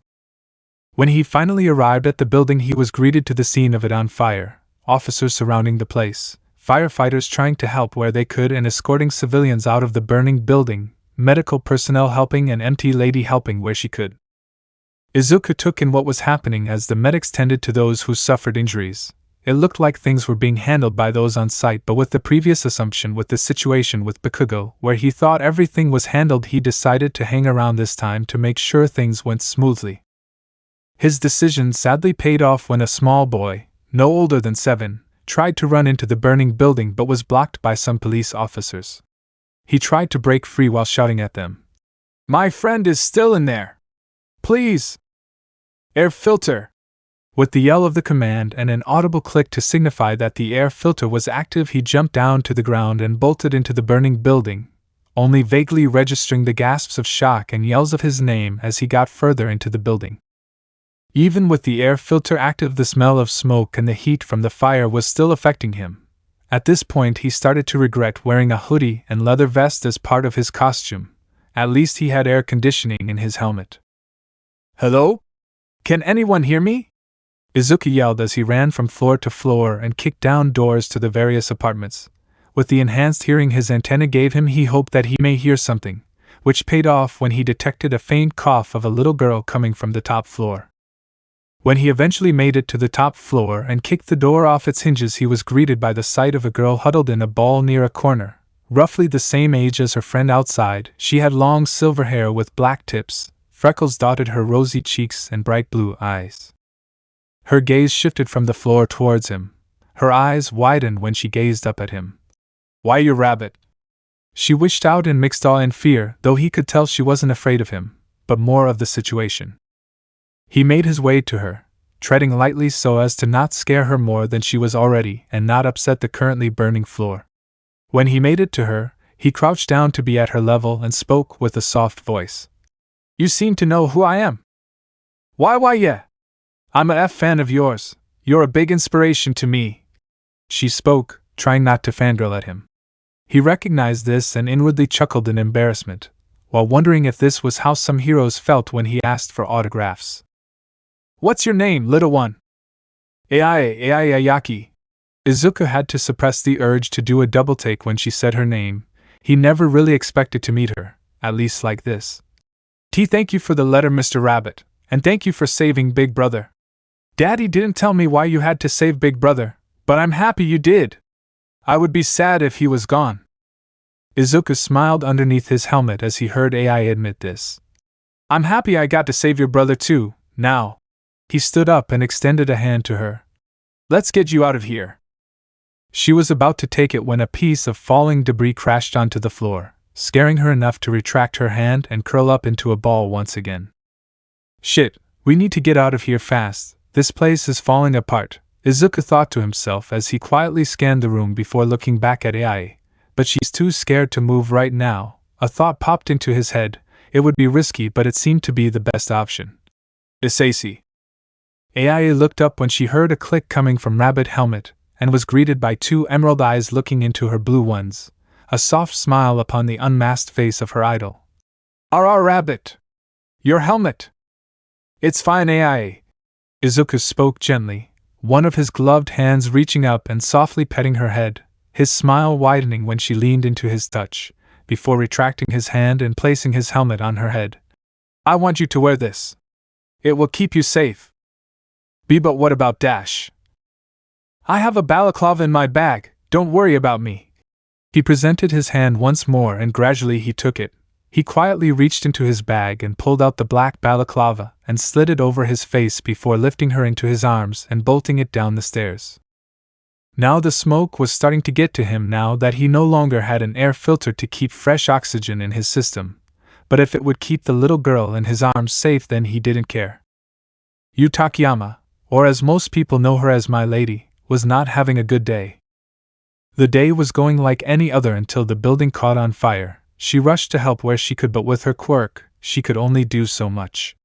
Then Rabbit appeared out of nowhere and ran right into the burning apartment to save a kid. Seeing him do that made her giddy for when he got back out. A few minutes later he sprinted out of the burning apartment building and quietly handed the little girl in his arms and wearing his helmet over to the medics as he started coughing. Hearing his pained coughing, two medics came to assist him, but he turned them down. And no, her and the others first, he said raspily. He sat by one of the ambulances and watched them treat the girl he saved, who was also being hugged by the boy who begged them to save her and any other civilians for their injuries. He was just happy that he got her out if the smile he wore under his balaclava was any indication. She walked closer to him and tossed a bottle of water. Catching it, he looked up to see her smiling at him. Thank you, he said as he washed his mouth out with the beverage before taking a swig. No problem, Rabbit, she said as she sat next to him. Least I could do when you rushed in to save that girl. Rabbit smiled lightly as he continued to watch the girl get treated and talk excitedly to her friend about how she got to wear his helmet. His gaze then shifted to the firefighters putting out the flames. Hey, empty lady? If it's not too much trouble, how did this building catch on fire? He asked. Last I checked, they don't do that on their own. Ugh, Endeavor. She groaned in frustration, sighing at the end. He was chasing a villain and let a few fireballs let loose and hit the building, didn't even stop and just kept chasing them. Luckily I was there to help where I could. She guessed Rabbit could relate with her frustration about the number 2 hero as he had his own set of problems with him. For instance, whenever Endeavor was on the news, the flaming hero would badmouth and try to slander the Vigilante every opportunity he got. This all stemmed from when Endeavor was trying to capture him, but the Vigilante retaliated by spraying the hero with fire suppression foam that he cares about with him. The funniest shit you had ever seen. Why aren't you trying to arrest me, empty lady? Rabbit inquired. Well, most of us at the bottom just see you as one of us, she explained while shrugging her shoulders. Apart from the ones that think if we catch a famous vigilante it'll boost our ranking. Rabbit nodded, his emerald eyes stared at her for a moment, seemingly looking for a lie, but once he saw she was telling the truth, he calmed down a bit. That was until he saw something in her expression and just sighed, not in frustration but more embarrassment. Just say it. Could I have an autograph? You asked as she handed him a pen and paper. A sheepish smile and a light blush spread across her face as she asked. Why would a pro hero want a signature from a vigilante? He questioned tiredly as he scribbled his signature. To be honest, it's because you reminded me of my dad, she explained. Rabbit stopped for a moment to give her his full attention. My dad was an insurance officer for a few school campuses around the area. He was kind, helpful, and never backed down from an overwhelming challenge. Tried to hurt one of his family, and may God help you. You talk like he's not here anymore. Because he isn't, she revealed. He went to a campus of art and saw that a building was on fire. 3 of the kids were stuck inside, and seeing that the firefighters weren't there yet, he jumped to save them. He rescued all 3, but he couldn't get out in time before the place exploded. I am sorry if I brought up some bad memories. Rabbit tried to apologize, but you just brushed it off. It's fine, it's nice remembering Dad. She gave him a soft smile. I was, 10 at the time? And Mom raised me since. We were living paycheck to paycheck, and I want my mom to live a comfortable life. It's one of the reasons I became a hero. He nodded at her with an empathetic smile. She was about to question it before the 2 kids ran to him and gave him his helmet back. Here you go, Mr. Rabbit, both kids say. He smiled kindly at them, taking his helmet back and putting it back on. Thank you, and Buichi Kayazumi, sir, Kayazumi said with a mock salute as Rabbit took in his appearance. The boy had olive green eyes and short, slightly messy gray hair. He wore round-rimmed glasses and had a screw that's sticking through the left side of his head and peeks through the other side. Thank you, Buichi, Rabbit said before asking. I already know what AIA wants to be, but what about you?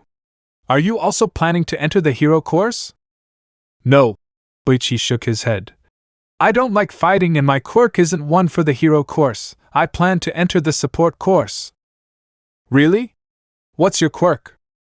My quirk is called Blueprint. It allows me to create and print a physical blueprint of any device I can think of. The drawback to the quirk is that I have to build the device in question physically, and my quirk requires paper to use it, the boy revealed before jabbing his thumb in AIA direction. Besides, someone has to watch over her. I don't need to be watched over, an embarrassed AIA exclaimed, her face completely red while punching him in the shoulder. Completely ignoring his friend shouting at and hitting him, Buichi continued to speak. My only problem is I don't know where to start to try and help. Well, you 2 want to know something? The vigilante asked. The kids nodded their heads vigorously before Rabbit leaned in and whispered something to them. You couldn't hear what was being said, but whatever it was caused the 2 kids to gain a look of shock and awe, AIA more so, and what appeared to be tears of joy pricked her eyes. Rabbit leaned back and chuckled at their looks. So, with that information of what my quirk status is, I'm sure you can figure it out. Before anyone could say anything more, Rabbit tackled the 2 kids to the ground. Get down! Just then a fireball exploded near where Rabbit's head used to be. Regaining her senses, she looked around to see what caused it, only to see the flaming beard of the number 2 hero. Rabbit! The number 2 hero barked. Your days of vigilantism is over. I'll, for the love of God, this grease fire, Rabbit mumbled before looking at Endeavor. Are you still butthurt about me dousing you in fire suppression foam to your face? Surrender now, you weakling! Geez, get new material, you overground matchstick! Endeavor was about to ready another attack when the civilians stepped in front of the fire hero and protected Rabbi, AI, and Buichi at the front of the pack. Go, you said, herself in the crowd of people protecting the vigilante. Unless he wants to be charged with hurting civilians, he won't do anything. Rabbit hesitated for a moment before nodding. Thank you, he said before firing his grappling hook at a building and zipped to it, leaving a furious matchstick. Damn you, Rabbit! The hero blazed before the vigilante threw a canister at his face that immediately doused him with fire suppression foam. Toru didn't know what to think as she made her way to the location provided to her. And who would blame her after being saved by a vigilante that she didn't really know and finding out your childhood friend that you vaguely remembered was living next door to you, but now said vigilante wanted to meet you because they thought she could use some pointers. Every logical part of her brain was telling her to not go and stay away from the meeting place, but the side of her brain that told her it was a fun idea to mix ice cream with mayonnaise when she was 14 was saying what was the worst that could happen. Her parents knew that she would be exploring and that she would ring every 2 hours, So what could go wrong? She did also have to admit that she wanted to know more about Rabbit and how he operated. Stepping into the warehouse, she found it to be relatively clean and spacious for being supposedly abandoned. Crates and boxes were placed around like it was some weird parkour track and a small generator to keep power going. The most odd thing that caught her attention was a plushie of a narwhal sitting on a crate in the middle of the room.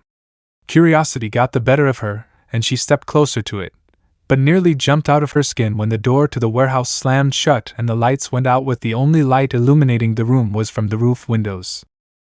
She continued to get closer to the stuffed sea creature while occasionally stopping and frantically looking around when she heard movement, or a clatter of a pipe hitting the floor. She was just about to reach the plush when she was quickly knocked to the floor, and with the blunt end of a knife held to her throat.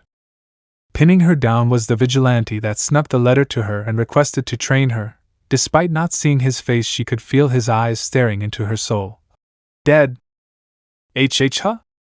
If I was a villain, you'd be dead right now, Rabbit said as he got off her and held his hand out to her to help her up.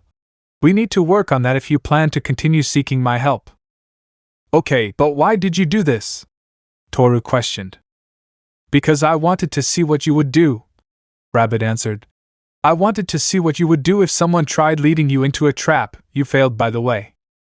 How do I get better then? She asked as the vigilante led her to a training mat. You'd said you would help, so what should I do then? If I told you how, not only would you not learn, but I would know what you try and do. You must figure it out yourself. Rabbit pointed to one side of the mat as he stood on the other. Get some scratches in before we have a spare. I want to see what you've got. Something was nagging Toru as she did her warm-up. It reached its peak when she stepped onto the mat. If I can ask, why did you leave a plush out there? Incentives, was what he responded with, but after receiving a confused sound from her he elaborated. An acquaintance of ours told me about your love of cute stuffed animals, so if you choose to come back every time you enter the building, I want you to try and get it. If you succeed, then your training is over. If you fail to, you continue your training, got it? Toru nodded along with the vigilante's explanation. Though she wanted to know who this acquaintance of theirs was that told him about her plush addiction, she now really wanted to prove herself to him. They spared for a few minutes, and every time he knocked her onto the mat. All right, I think we're done here, Rabbit said as he helped her up for the 12th time. So? Toru trailed tiredly. What now?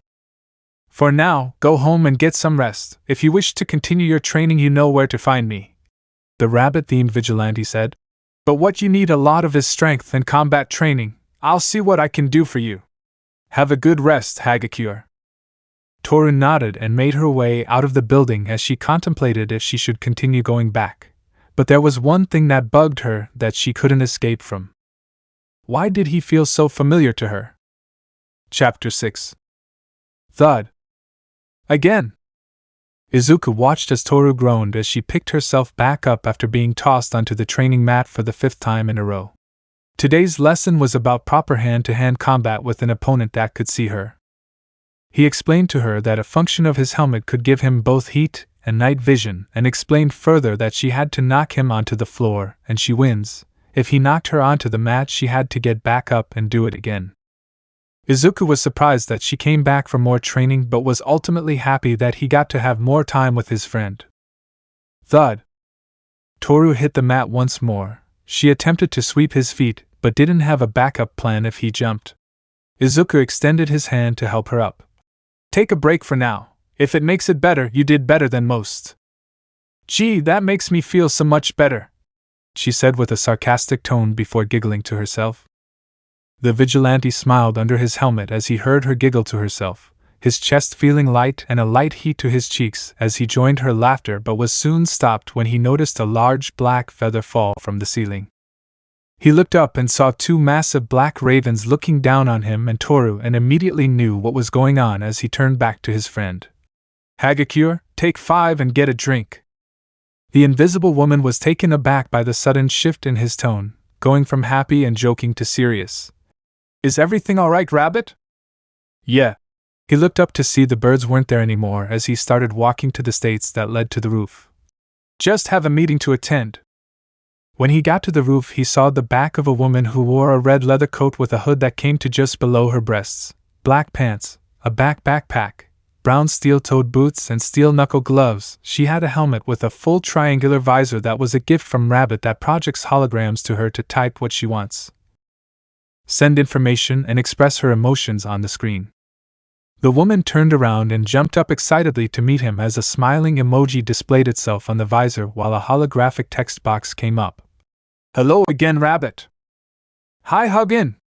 How's the helmet?" "Doing fine. No problems whatsoever," she texted as she banged the side of her helmet. "That's good to hear, my friend," Rabbit said. Izuku learned over time that Hugin was mute and could not speak, so she often either had cards or a notepad with her at all times. Rabbit felt bad and spent a good amount of time making her a helmet that could help her. After that, the two became fast friends and would often do or learn things for each other. One time Izuku helped her with a villain takedown at her request, and in return he asked her to teach him sign language. Hugin was also a fellow vigilante but worked more as an info gatherer, not to say she couldn't handle herself in a fight but preferred to stay away from them. Rabbit was about to say something else before the second raven flew down and landed on a box next to them. "Mun in! Ow, look how big you've gotten!" He gushed over the bird, who seemed to both enjoy the attention and had a look of smug satisfaction in his posture. "What are you feeding him, Hugin?"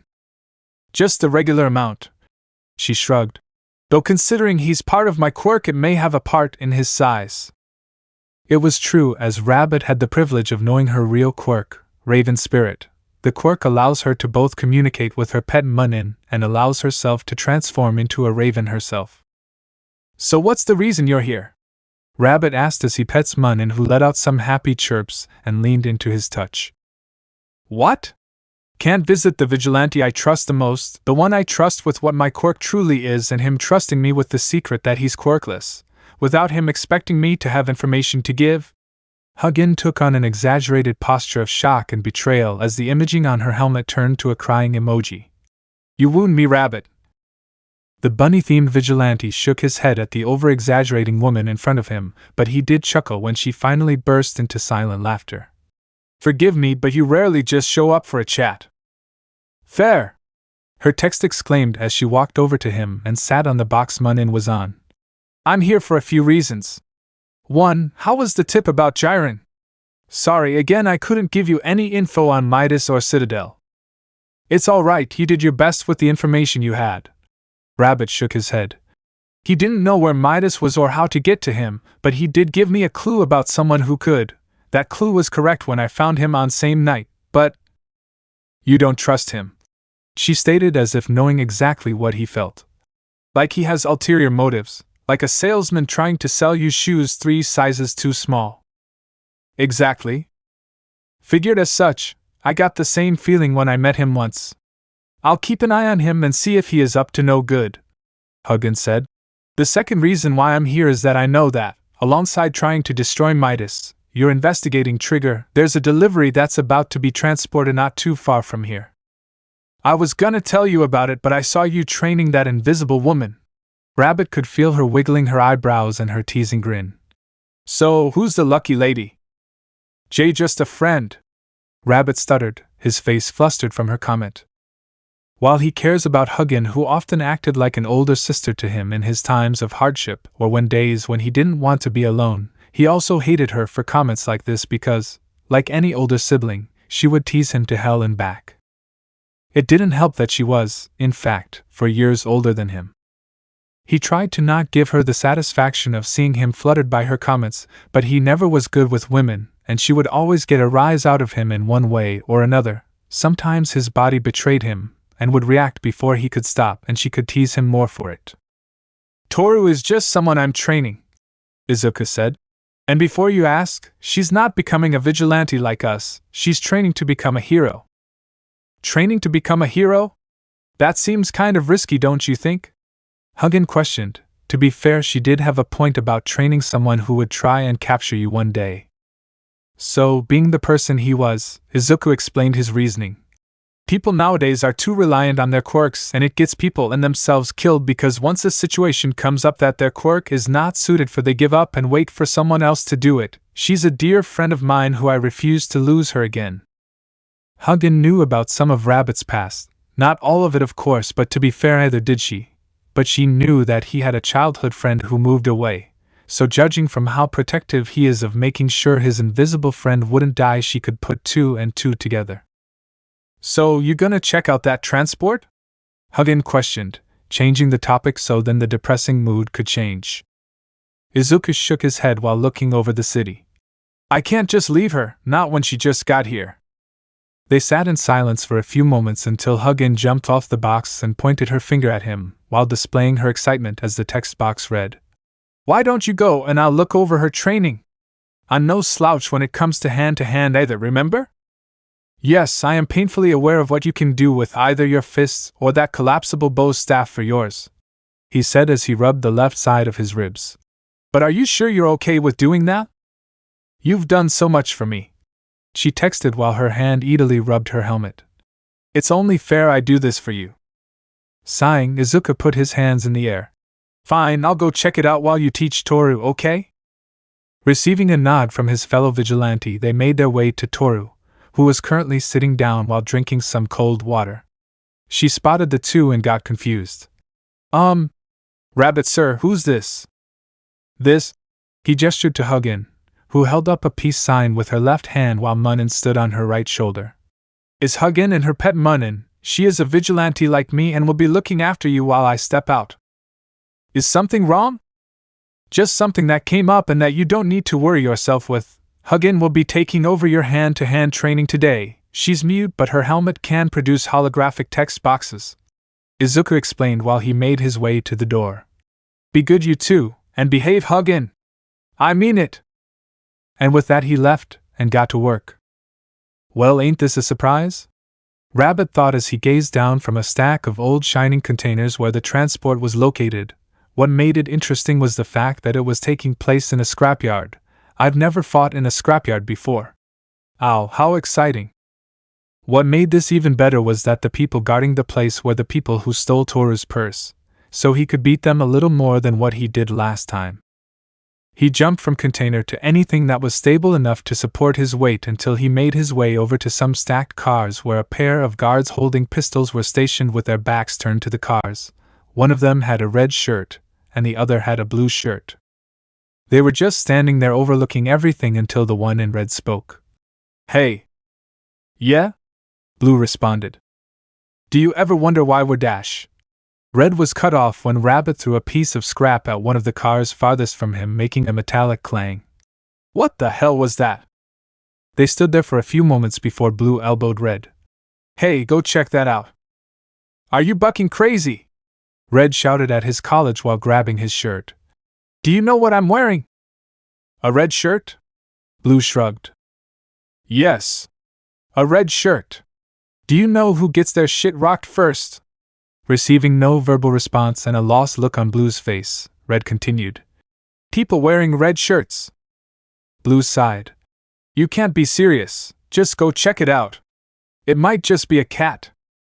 I had 3 friends who wore red shirts sent to hospital by Mirko. So no, I'm not doing it. Blue threw his hands in the air in accepted frustration. Fine. While I go, you try and find someone, balls. And with nothing more to say, he left his college to search for the noise. As it turned out, there was a cat near where Izuku threw the price of scrap, with a sign of frustration at not only being proven right but also having his time wasted. Blue made his way back to his possession. When he got there, though, he was Red on the floor and his gun and radio far away from him. Blue rushed to his friend's side and checked him over. There were some fist marks on his face and some electrical burns to his arm. He was about to call it in but heard knuckles being cracked behind him. He turned around slowly and came face to face with Rabbit. Blue gulped and squeaked a single word. Mommy! Rabbit grabbed Blue by the collar and slammed him into a wall. Well, this seems familiar, don't it? Now, like last time, tell me about Trigger. Buck you! Blue attempted to throw a punch, but Rabbit blocked it and slammed him onto the ground instead, putting his foot on the thug's head while having his arm twisted. Tell me! My patience is running thin with this. Rabbit growled as he applied pressure on Blue's arm and head, causing him to shout in pain. All right. I'll talk. Blue tapped out as he begged for it to stop. Izuku complied and took the pressure off a bit. We don't know who the manufacturer is. We just get it and distribute it around Japan. All I know is that it's Yakuza. There was a pause for a moment as Rabbit watched his movements, but after a while he responded to the downed man. If you're lying, I'll make it hurt more. Make what hurt dash? Blue was cut off when the vigilante stamped on his head and knocked the guy out. When the police arrived at the location thanks to an anonymous tip, they found every thug there tied up with a chain, bruises on them, and a note saying, "Happy birthday! Hope you enjoy your gifts, Rabbit." Izuku sighed in frustration as he made his way back to the location where he left Toru and Hugin. He interrogated everyone there about who was selling Trigger, and all of them said the same thing. We don't know. It infuriated Izuku to know and that his chances at finding out about who was making and distributing the drug lead to a dead end.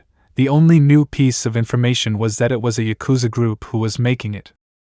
He made his way there only to see Hugin and Mun in there. The female vigilante saw him and made her way over to him. Sent Hagakure home early. She may have some new bruises and a fear of sticks now, though. Izuku sighed and hung his head as he read her message. This was just what he needed after coming back empty-handed. He looked up to see her scratching the back of her head and in a posture that sent the message of "I forgot to behave and I'm sorry. It would be funny if it wasn't for the failure of today." Hugin saw this and asked, "What wrong? Was the information wrong?" "No, your information was correct. It's more of the fact that they don't know who makes it." Rabbit shook his head. "So either they are extremely loyal and are keeping their mouths shut or they genuinely don't know. The only info I got was that it's Yakuza."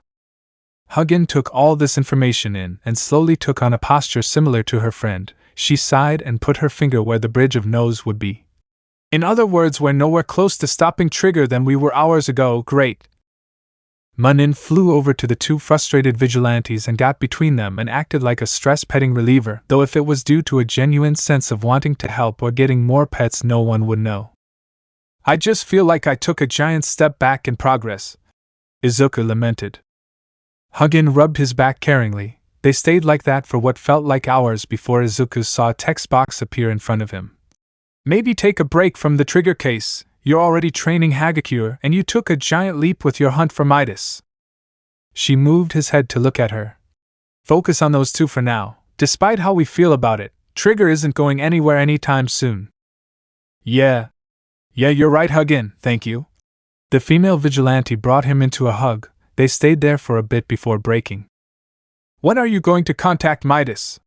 Hugin questioned. "Next week, but I need your expertise on something." Hugin jumped excitedly. "Anything to help. What do you need?" "How good are you at forging a fake identity in life?"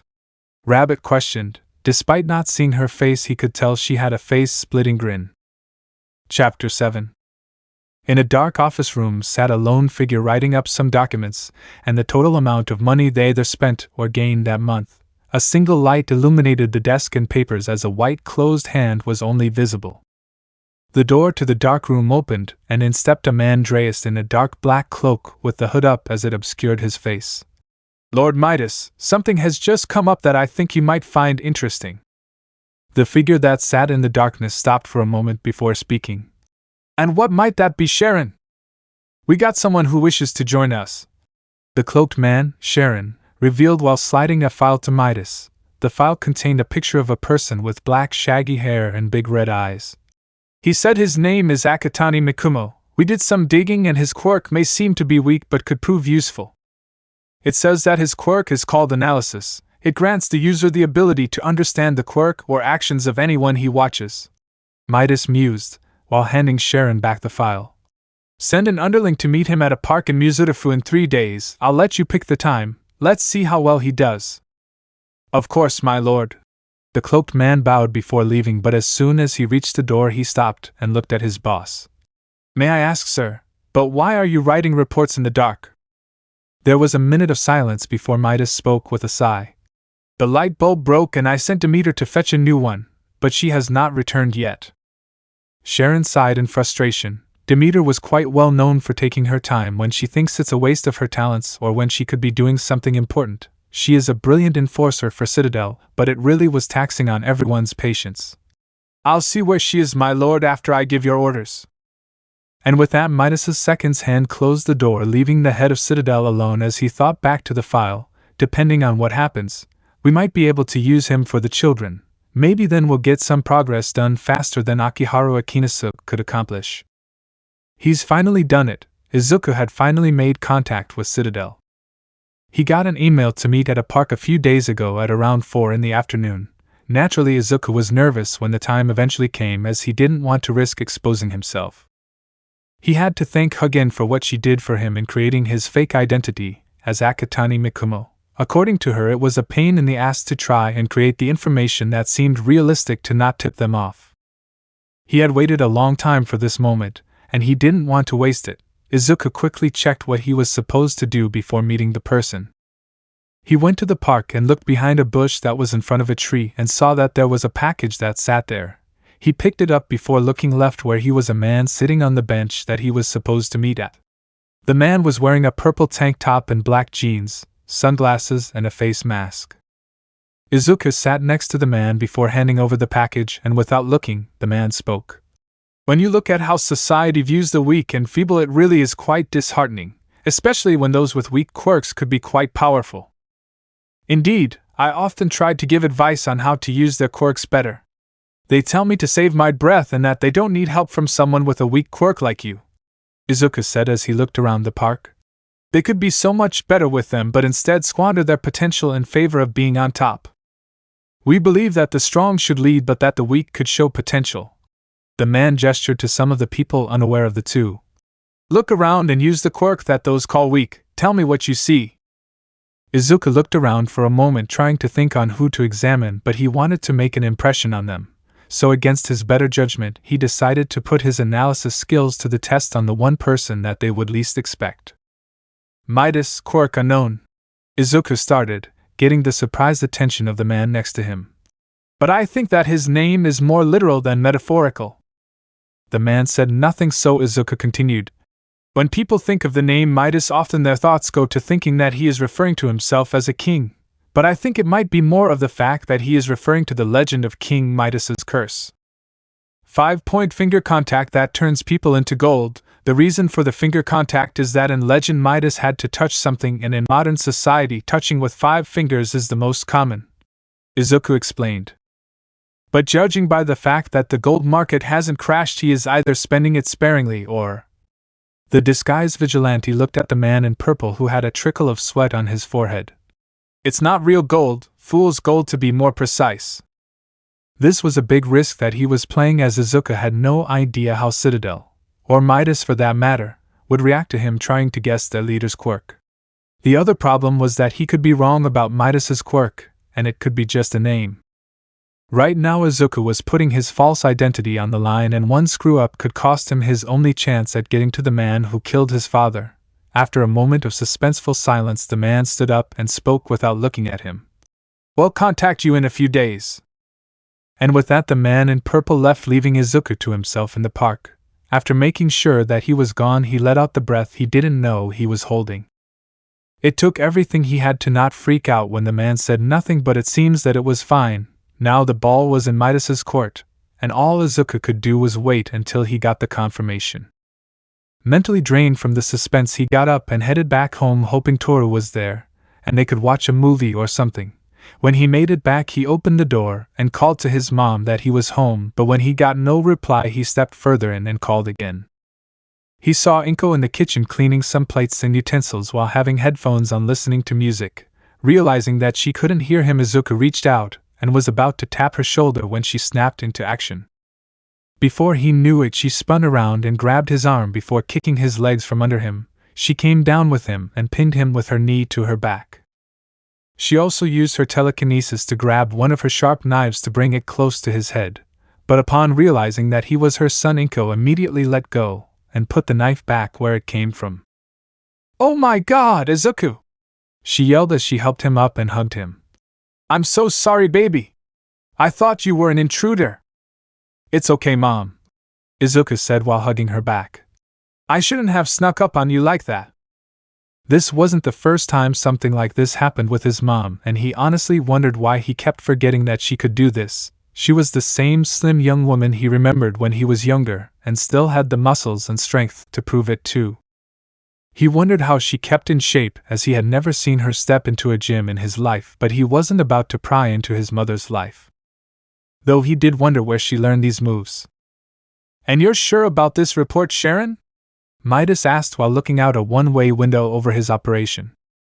He had been informed by his second-in-command about the interaction with the underling they sent and Akatani Mikumo, but when it was reported that he actually guessed Midas's quirk, and its drawback, it greatly surprised him.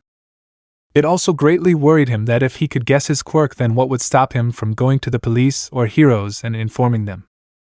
"Indeed, my lord, this Mikumo is quite intelligent, and if he were brought on, imagine what we could accomplish," Sharon said.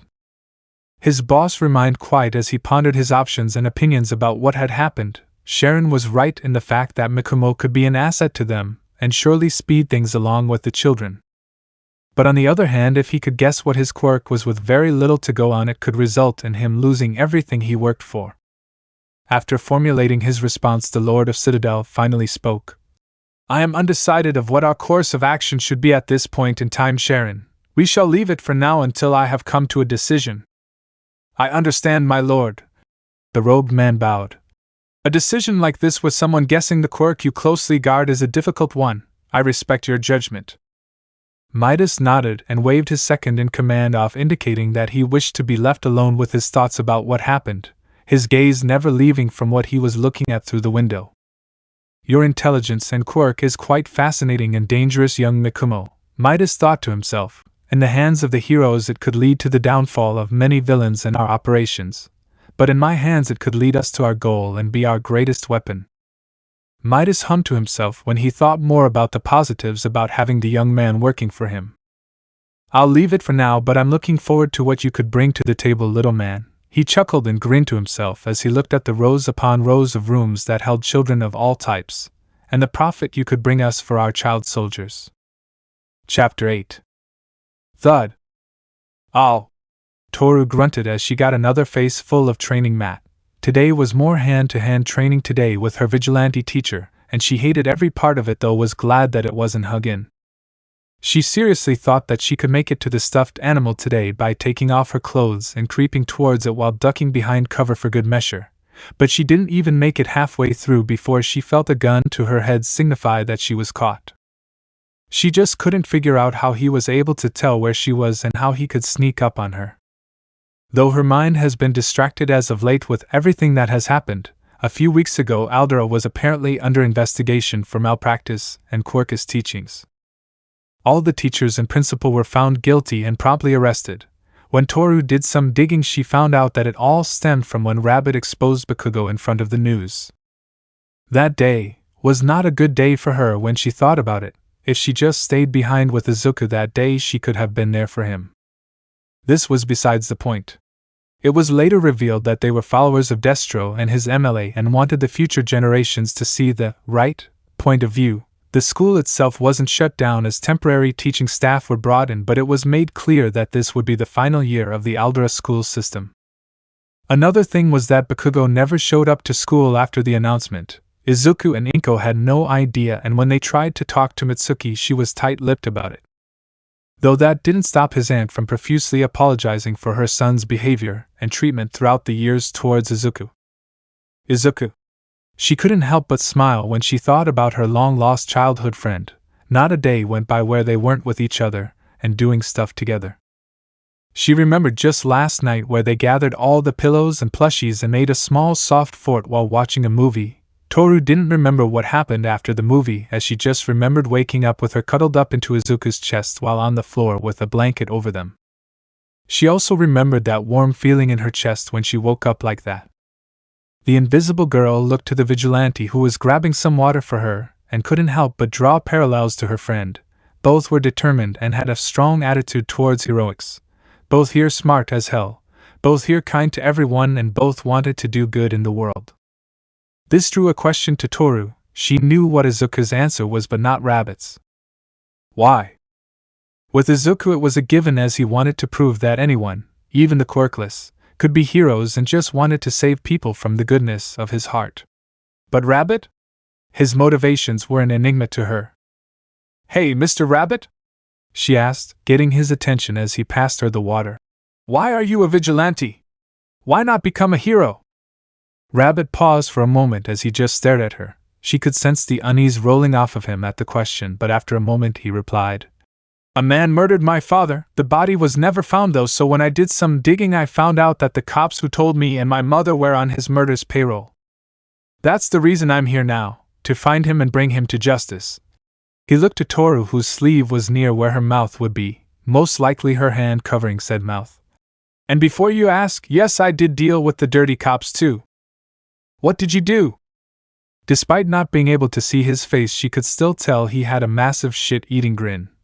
"I found out some secrets that they would rather not be made public and brought them to the light. After that they were arrested and sent to serve their sentences in prison." "As for hero work," the vigilante shrugged. "It's a nice thought, but with how I am, I doubt any school would take me." She was confused at that. "Why would dash?" "Is there anything else you want to talk about?" he said, though it wasn't in his voice. She could tell he was pleading with her to change the subject. Despite how much she wanted to push for answers, Toru respected his privacy and didn't push it, though there was still one question on her mind. "Why Rabbit?" That made him still, most likely remembering it. "Nope, sounds like what a tryhard NEET that flaunts their K/D would call themselves," Izuku said as he sat at the dining table and scribbled out another potential vigilante name. If he was going to do this, then he needed a name to go by. So here he was, trying and failing to do so. But unbeknownst to him, a crusty manchild sitting in a bar sneezed and felt boiling anger for unknown reasons. Names were so much easier when I was a kid. Then he thought back to the potential hero names like Almight Jr. or Mighty Boy and cringed. Actually, I think I just suck at names in general. "What are you up to, Izuku?" He was broken out of his thoughts when his mother approached him. He quietly flipped to a new page filled with gadgets that he may need. "Jay, just thinking up some support gadgets for when I become a hero, Mom." He stuttered with a smile, inside his head begging her to take his explanation at face value and to not look further into it. She looked between him and the book with a blank, unreadable face for a bit before giggling and ruffling his hair. "Well, good luck with that, my little rabbit."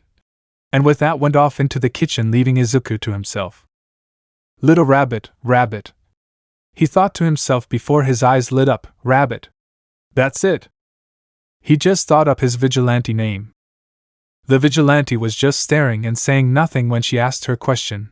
Toru was getting a little nervous at the lack of movement, to the point where she was waving her bottle in front of his visor. "Rabbit?" she asked. "You okay?" Rabbit shook his head before looking at the invisible woman in front of him. "Sorry, what was your question again? Why did you call yourself Rabbit?" He was silent once more before speaking. "Because of the ear's antenna." He pointed to said antenna on top of his helmet. "They look like rabbit ears, so I went with that." It sounds fake even to himself if he was going to be honest, but he refused to tell anyone that he got his name from his mom, let alone Toru, because if she ever found out about the reason he called himself Rabbit, she would tease him till his dying days, and he wasn't going to run that risk. Toru didn't believe Rabbit either, but left it alone. If he wanted to tell her what it was, then he would at some point. "Could I ask one more question?" "You just did," Rabbit joked before being playfully shoved by the woman. "But seriously, what do you want to talk about?" "It's my friend Izuku," she said while twiddling her invisible thumbs. "He wants to be a hero as well. He's quirkless, and I was wondering, could you teach him too?" Rabbit looked at her in silence, but underneath the helmet Izuku was smiling and trying to hold back tears. Despite them being friends, Izuku never expected her to ask his persona if he could train him with her. "As in Izuku Midoriya?" he asked, and when he saw her hairpin bobble up and down he knew she nodded. "I'm already training him on different days. If I had known you two were friends, I would have told him to tell you." He was lucky that she bought this lie. "Really? That's great. I'm so happy for him," she yelled as she jumped up and down to show her emotions. Rabbit laughed at her as they continued to sit there and enjoy each other's company. Either noticed two ravens looking down at them with warm looks in their eyes before they flew off. Another day, another giant villain trying to cause havoc. Empty Lady had this thought as she landed the final knockout punch to the villain she was fighting. The reason she was fighting this villain was because he was trying to destroy a local business that she later learned fired him for sexual harassment. When the villain shrank down to his original size, she sighed in relief that he was staying down, and now she could shrink down to her size, but a tug at the back of her collar stopped her. She felt movement on her shoulders, so she looked to her left and saw her favorite bunny-themed Vigilante trying to hide in some of her hair. Rabbit saw that she was looking at him and put a finger to where his mouth would be before hiding fully. She wanted to ask why he was hiding, but when she saw Death Arms and Kamui Woods on a roof looking around, she got the picture. "Hey boys!" she called to them, grabbing their attention. "Who are you looking for?" "That damned Vigilante Rabbit. He gave us the slip with a smoke bomb," Death Arms grumbled. "Have you seen him?" She put a finger on her cheek, acting like she was trying to remember where he went before pointing out to a random direction. "I think I saw someone running that way on the rooftops. Couldn't get a good look, but it did look somewhat rabbit-shaped." "Good as any, I suppose." Kamui Woods sighed before running in the direction given. "Let's go, Death Arms." "Right." And with that, the two ran off completely unaware of what happened. Once they were out of sight, Rabbit sighed in relief before being plucked from the gigantic woman's hair and placed on the roof. She shrank down and stood in front of him while he sat down. "You good, Rabbit?" "Yeah, just let me catch my breath," he said, panting before giving her a weak thumbs up. "Thanks for the save. I owe you one." You just giggled at the Vigilante and snorted when he flopped to the floor like a rag doll. From the looks of him, he was running for a while now thanks to her friends. She sat on the ledge of the building they were on and watched as he caught his breath. After doing so, he jumped to his feet, now full of energy. "Better!" he yelled as he threw his in the air before he looked at the woman. "Though you probably sent your friends to their deaths." Empty Lady tilted her head in confusion. "Why?" "You'll probably see them in the news tomorrow." Rabbit shrugged. "Or if they're lucky, you'll see them at the hospital." Now you was really worried about where she sent them, but was slightly at ease because she knew that the Vigilante would warn her if it was serious. But that did raise the question on why they were chasing after him. "Why were those two meatheads chasing after you?" "I was helping a friend out when they showed up," he explained. "Kamui wanted to go with the negotiation route and talk to me. Death Arms, on the other hand, charged right at you without thinking?" she summarized with a blank face and evenly monotone voice. "Yep," Rabbit nodded. "Said that I embarrassed him or something. I don't know, but after that we started running." You sighed at that. Death Arms was extremely salty later after the sludge villain that the Vigilante stole his thunder. Both her and Kamui Woods tried to calm him down, but he was just as set on capturing him as most. Before she could say anything else, Rabbit was nowhere to be seen other than a note sitting where he stood. Picking it up, she found a letter with a pamphlet to the best spa in Jujutsu. She opened the letter, and it read, "Hey Empty Lady, I wanted to thank you for being one of the few to not try and bring me in, so as thanks I booked you a trip to this spa as thanks. For all I know, this could be your birthday, and it could be a present, so happy birthday if so. Sincerely, Rabbit." You smiled at the gift and pocketed it in a secret pocket in her costume, and sent it to secure the villain that was still unconscious. Chapter 9. Our top story. Yesterday, Pro Heroes Death Arms and Kamui Woods were hospitalized when they accidentally attacked Pro Hero Mirko. A video of the Rabbit hero beating the shit out of the two heroes was displayed with the civilian who took the film's name in the bottom left. When questioned, they said that they were chasing the Vigilante known as Rabbit when they lost track of him. Later, after following directions given to them by Empty Lady, saw Mirko and mistook her for the Vigilante. The video stopped and showed the reporter with her sitting behind a large desk. A man with a bison's head sat next to her and spoke to the camera. "Mirko did give a statement to the authorities, but due to the crass language she used, we have elected to not repeat it. In other news, a family in Tokyo was found dead. Geez, I feel sorry for Kamui and Death Arms," Toru commented, watching the news in the Midoriya's apartment while eating some toast. "But how can you mistake Mirko for Rabbit?"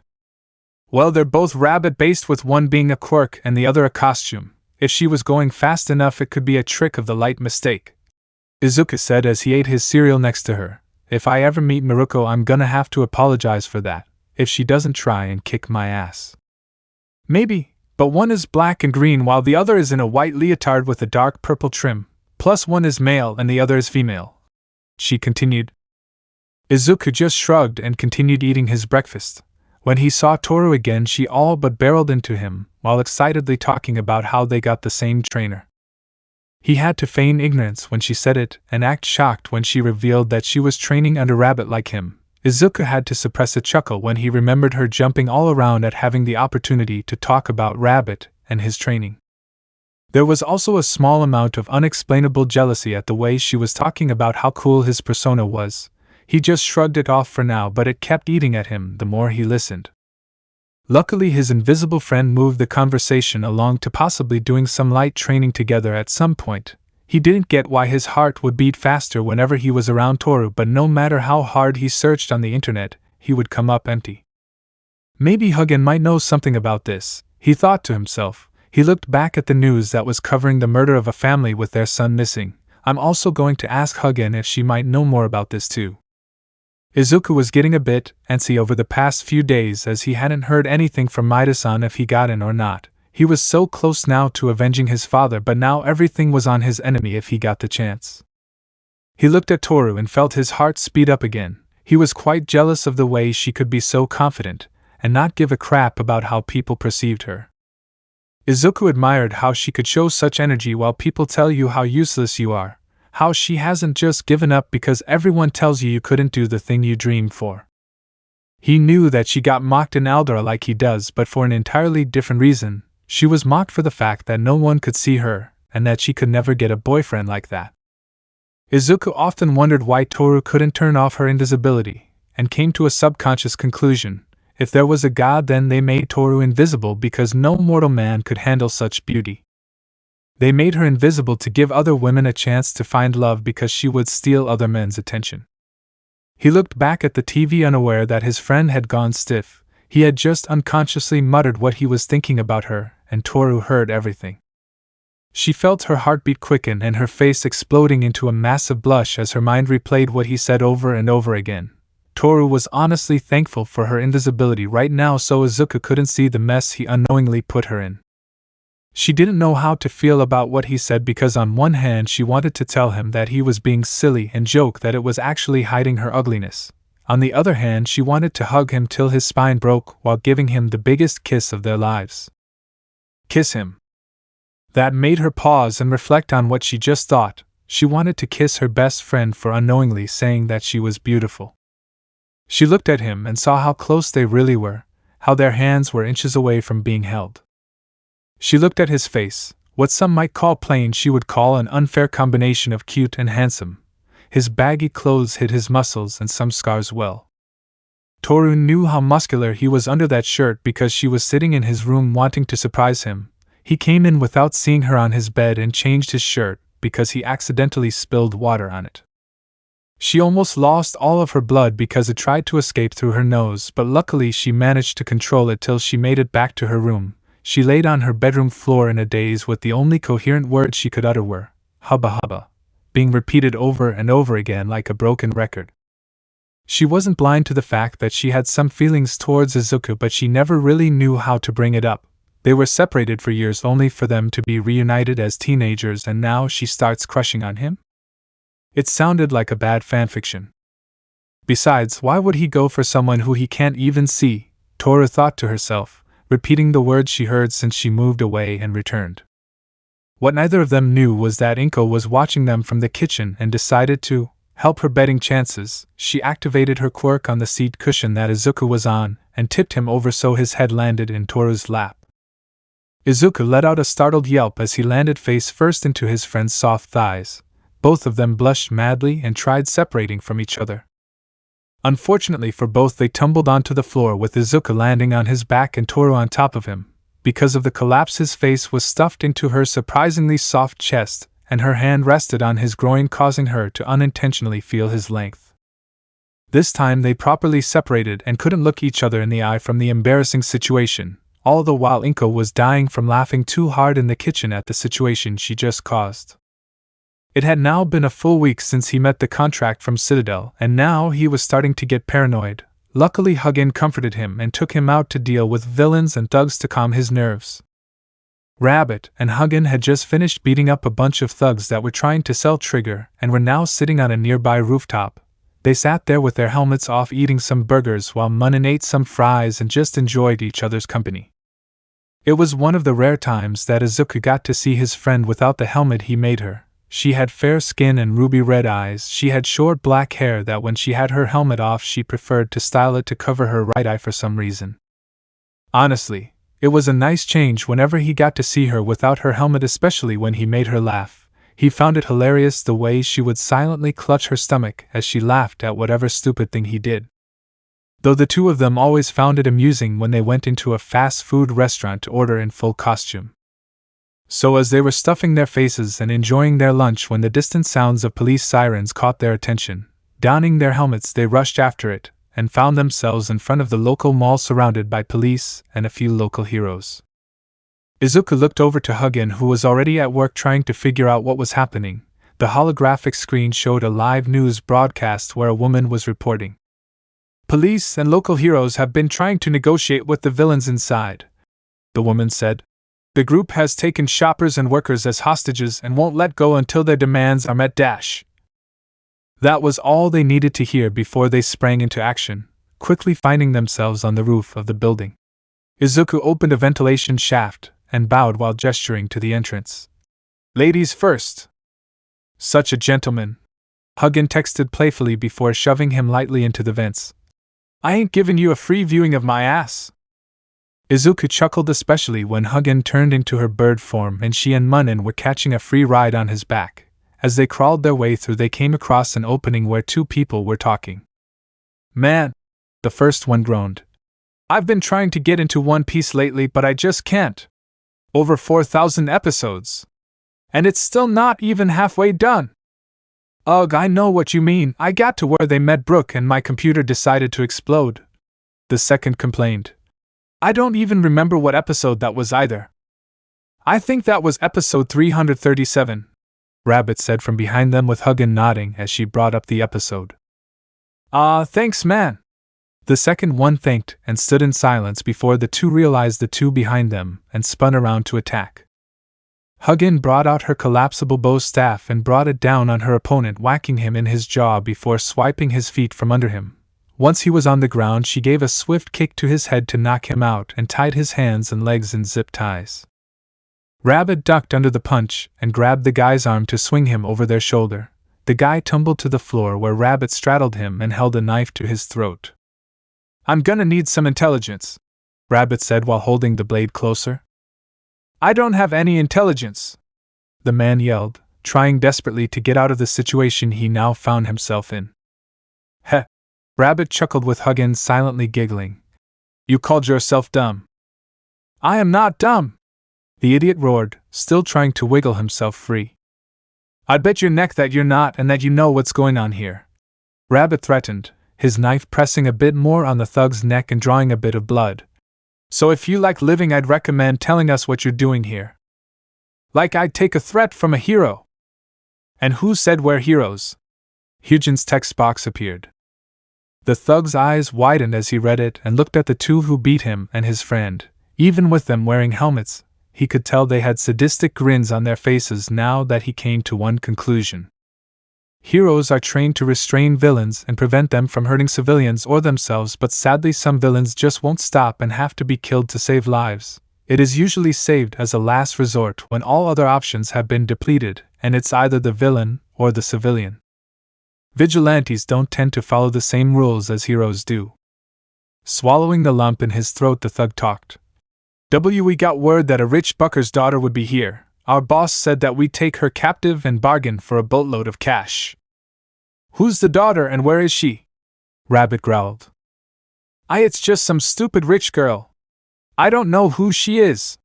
She's being separated from the others. He promptly told the two vigilantes where she and the others were and any important information. Rabbit decided to be merciful and knocked the guy out quickly before zip-tying him to and shoving the two thugs into the janitor's closet. They knew that they had pistols to make up for their weak quirks and that the hostages were separated on either side of the mall. They agreed to split up with Izuku going after the girl, while Hugin and Munin attempt to free the other hostages. It was honestly quite unnerving that the mall was so quiet, but that is how it goes when a hostage situation is underway. A small part of him wondered if ONESHOT was somewhere here to find the hostages himself. He wandered around to where the thugs said where they were keeping the girl. Sure enough, on the second floor he found the three of them, and hid around a corner to listen in on what they were saying. "Hey boss! Do you really think it's a good idea to be doing this?" one of them asked. "As soon as we get our money, then we book it out of this country, simply as that," the boss said. The second guy snickered while looking at the girl. "Maybe we could have some fun with her before then. With those Quirk suggestion cuffs on her, she could stop us. Just don't make a mess," the boss said with a grin. Having enough of what he was hearing, Rabbit came out of his hiding spot and unsheathed his sword. As he walked towards them, he let the tip of the blade rest on the ground, letting it scrape along the ground and catching their attention. "Hey guys! How's your health plan?" They raised their pistols and fired on Rabbit, but he quickly brought up his collapsible arm shield, letting the bullets ping off it. "Apparently it's great!" Rabbit charged at them and bodied the first guy with his shield while quickly knocking the gun over the edge so it fell to the first. He tossed him with his gloved taser before shooting him with the lock-up pellets. He quickly spun around and kicked the second guy into their boss. The leader of this opposition pushed the other guy off him and leapt onto Rabbit, causing both of them to tumble onto the floor, and his sword away from them. The two rolled around trying to grapple each other before a gunshot was heard and the boss fell to the floor. On examination, there was blood coming from his waist, most likely being paralyzed. Looking up, Rabbit saw the third guy holding the gun with his hands shaking and a look of fear on his face. His eyes were glued to his boss, who was writhing in pain and didn't see the vigilante move. Rabbit picked up his sword and delivered a swift kick to the man's balls, causing him to fall to the ground like a sack of bricks. To make sure that he didn't get back up, he shot him with lockup. He also zip-tied their boss for extra good measure. Rabbit looked at the girl, who had long black hair tied up into a spiky ponytail and onyx black eyes. Breaking the Quirk suppression cuffs, he looked at her. "You okay, Ms. M. Momo Yayarosa?" Yayarosa said shakily. "Who are you?" "I'm the Vigilant Rabbit, and me and my friend Hugin are getting you and everyone out." He extended his hand to her and lifted her to her feet. "Let's get you all out of here."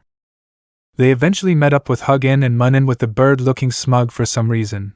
His friend explained that one of the thugs had pinned her to the ground and Munin bit him on the hick. Rabbit and Hugin brought everyone to the mall's entrance and safely escorted them out. Everyone rushed to their families or friends, and they spotted Momo being hugged by her parents. "Rabbit and Sidekick! Put your hands where we can see them!" one of the officers shouted over a megaphone, catching everyone's attention. "You are under arrest for illegal Quirk usage and vigilantism." "Sidekick!" A giant text box appeared over Hugin as she stomped her foot in anger. Izuku snickered at her anger at being referred to as his sidekick. "I'm my own goddamn vigilante!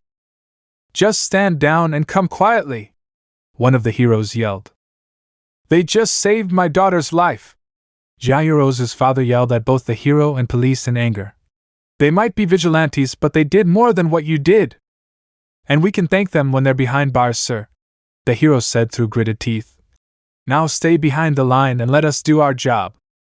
"Look, gentlemen, we'd love to stay and chat, but I'm afraid we'll have to decline," Rabbit said as he pulled out a black ball pellet from his pocket. "We'll have to dash, bye."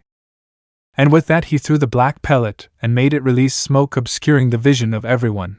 After the smoke cleared, the two vigilantes were gone, and two ravens flying in the distance.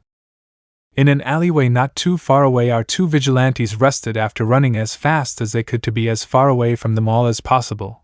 While Hugin did fly, it still drained her from the long flight, and tried to locate where Rabbit had scarpered off to.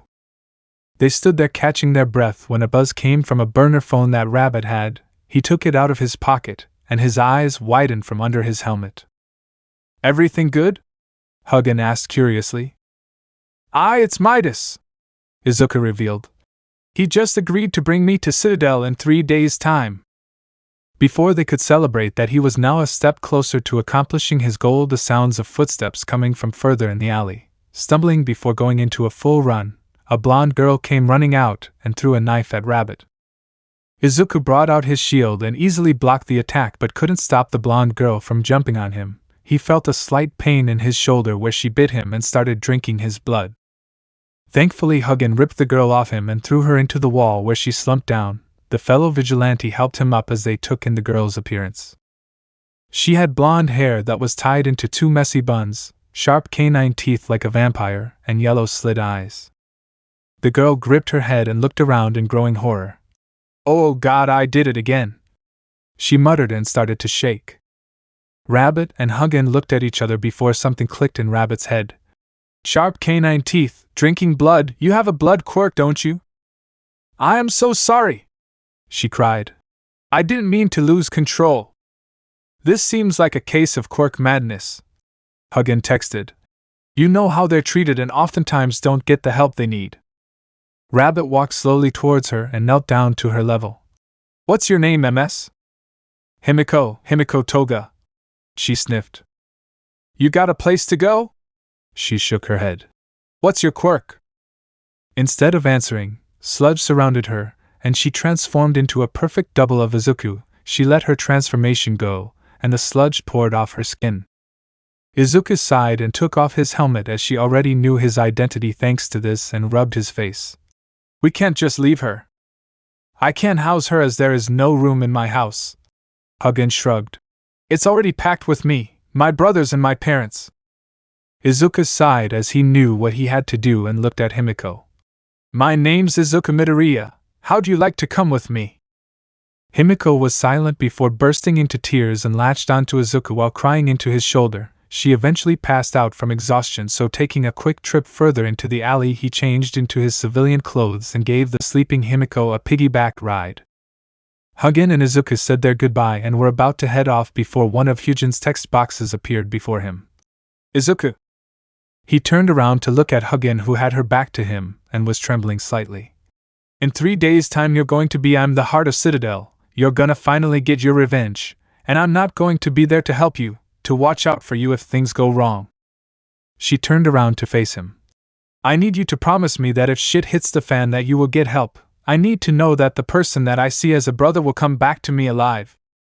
Izuku walked up and after adjusting his hold on Himiko gave Hugin a one-armed hug, which she reciprocated. "I promise to you, Hugin, I'll come back alive." They separated shortly after with Hugin giving one last advice. "Don't be afraid to ask for help every once in a while, alright? Even from heroes." And with that she and Munin transformed and flew away with Izuku walking in the opposite direction. Chapter 10. To say that things have gotten more lively in the Midoriya household now would be an understatement. When Izuku brought Toga back to his home, his mother was naturally worried about what had happened. When Himiko eventually woke up again, she explained fully on what had happened to her meeting Izuku in that alleyway. She explained how her parents had abused her for her quirk being villainous, and how they tried to suppress her need for blood any way they could. She explained how she needed blood to survive just like everyone needs water and air. She told of the time when the suppression had reached its peak and she attacked a classmate. Her mother and father kicked her out of the house after, and that she had been living on the streets ever since. Himiko also explained that she would usually break into blood banks to stop herself from going crazy. Sadly, sometimes she couldn't get to one in time and she'd black out until she's had her fill. This oftentimes led her to wake up over a freshly dead animal, or in some cases an injured person. The night she attacked Izuku was one of those times, but was fortunate enough that they got her under control. Izuku let out a silent sigh of relief as she didn't mention that he was Rabbit, and just said his name. He did ask her later why she didn't say he was Rabbit, and Himiko explained that she saw the panic in his eyes when she talked about the alley. Inko offered Himiko the guest bedroom and to stay the night until they figure out what they should do. When morning came, they decided to call the police and tell them the situation. As it turned out, there was already an invitation going on with the Togas about tax evasion. With Himiko's account of what their treatment was like, they quickly got a warrant for child abuse. Now, with no real place to go, and no family to call her own, Inko being the kind soul she is, asked if Himiko would like to join the Midoriya family. That afternoon, Himiko Midoriya celebrated her adoption with her new mother and brother. The blonde also became fast friends with Toru and would regularly hang out with each other. Sometimes Izuku would join, but the two females would just go out by themselves. Speaking of Toru, her training was coming along quite nicely in his opinion.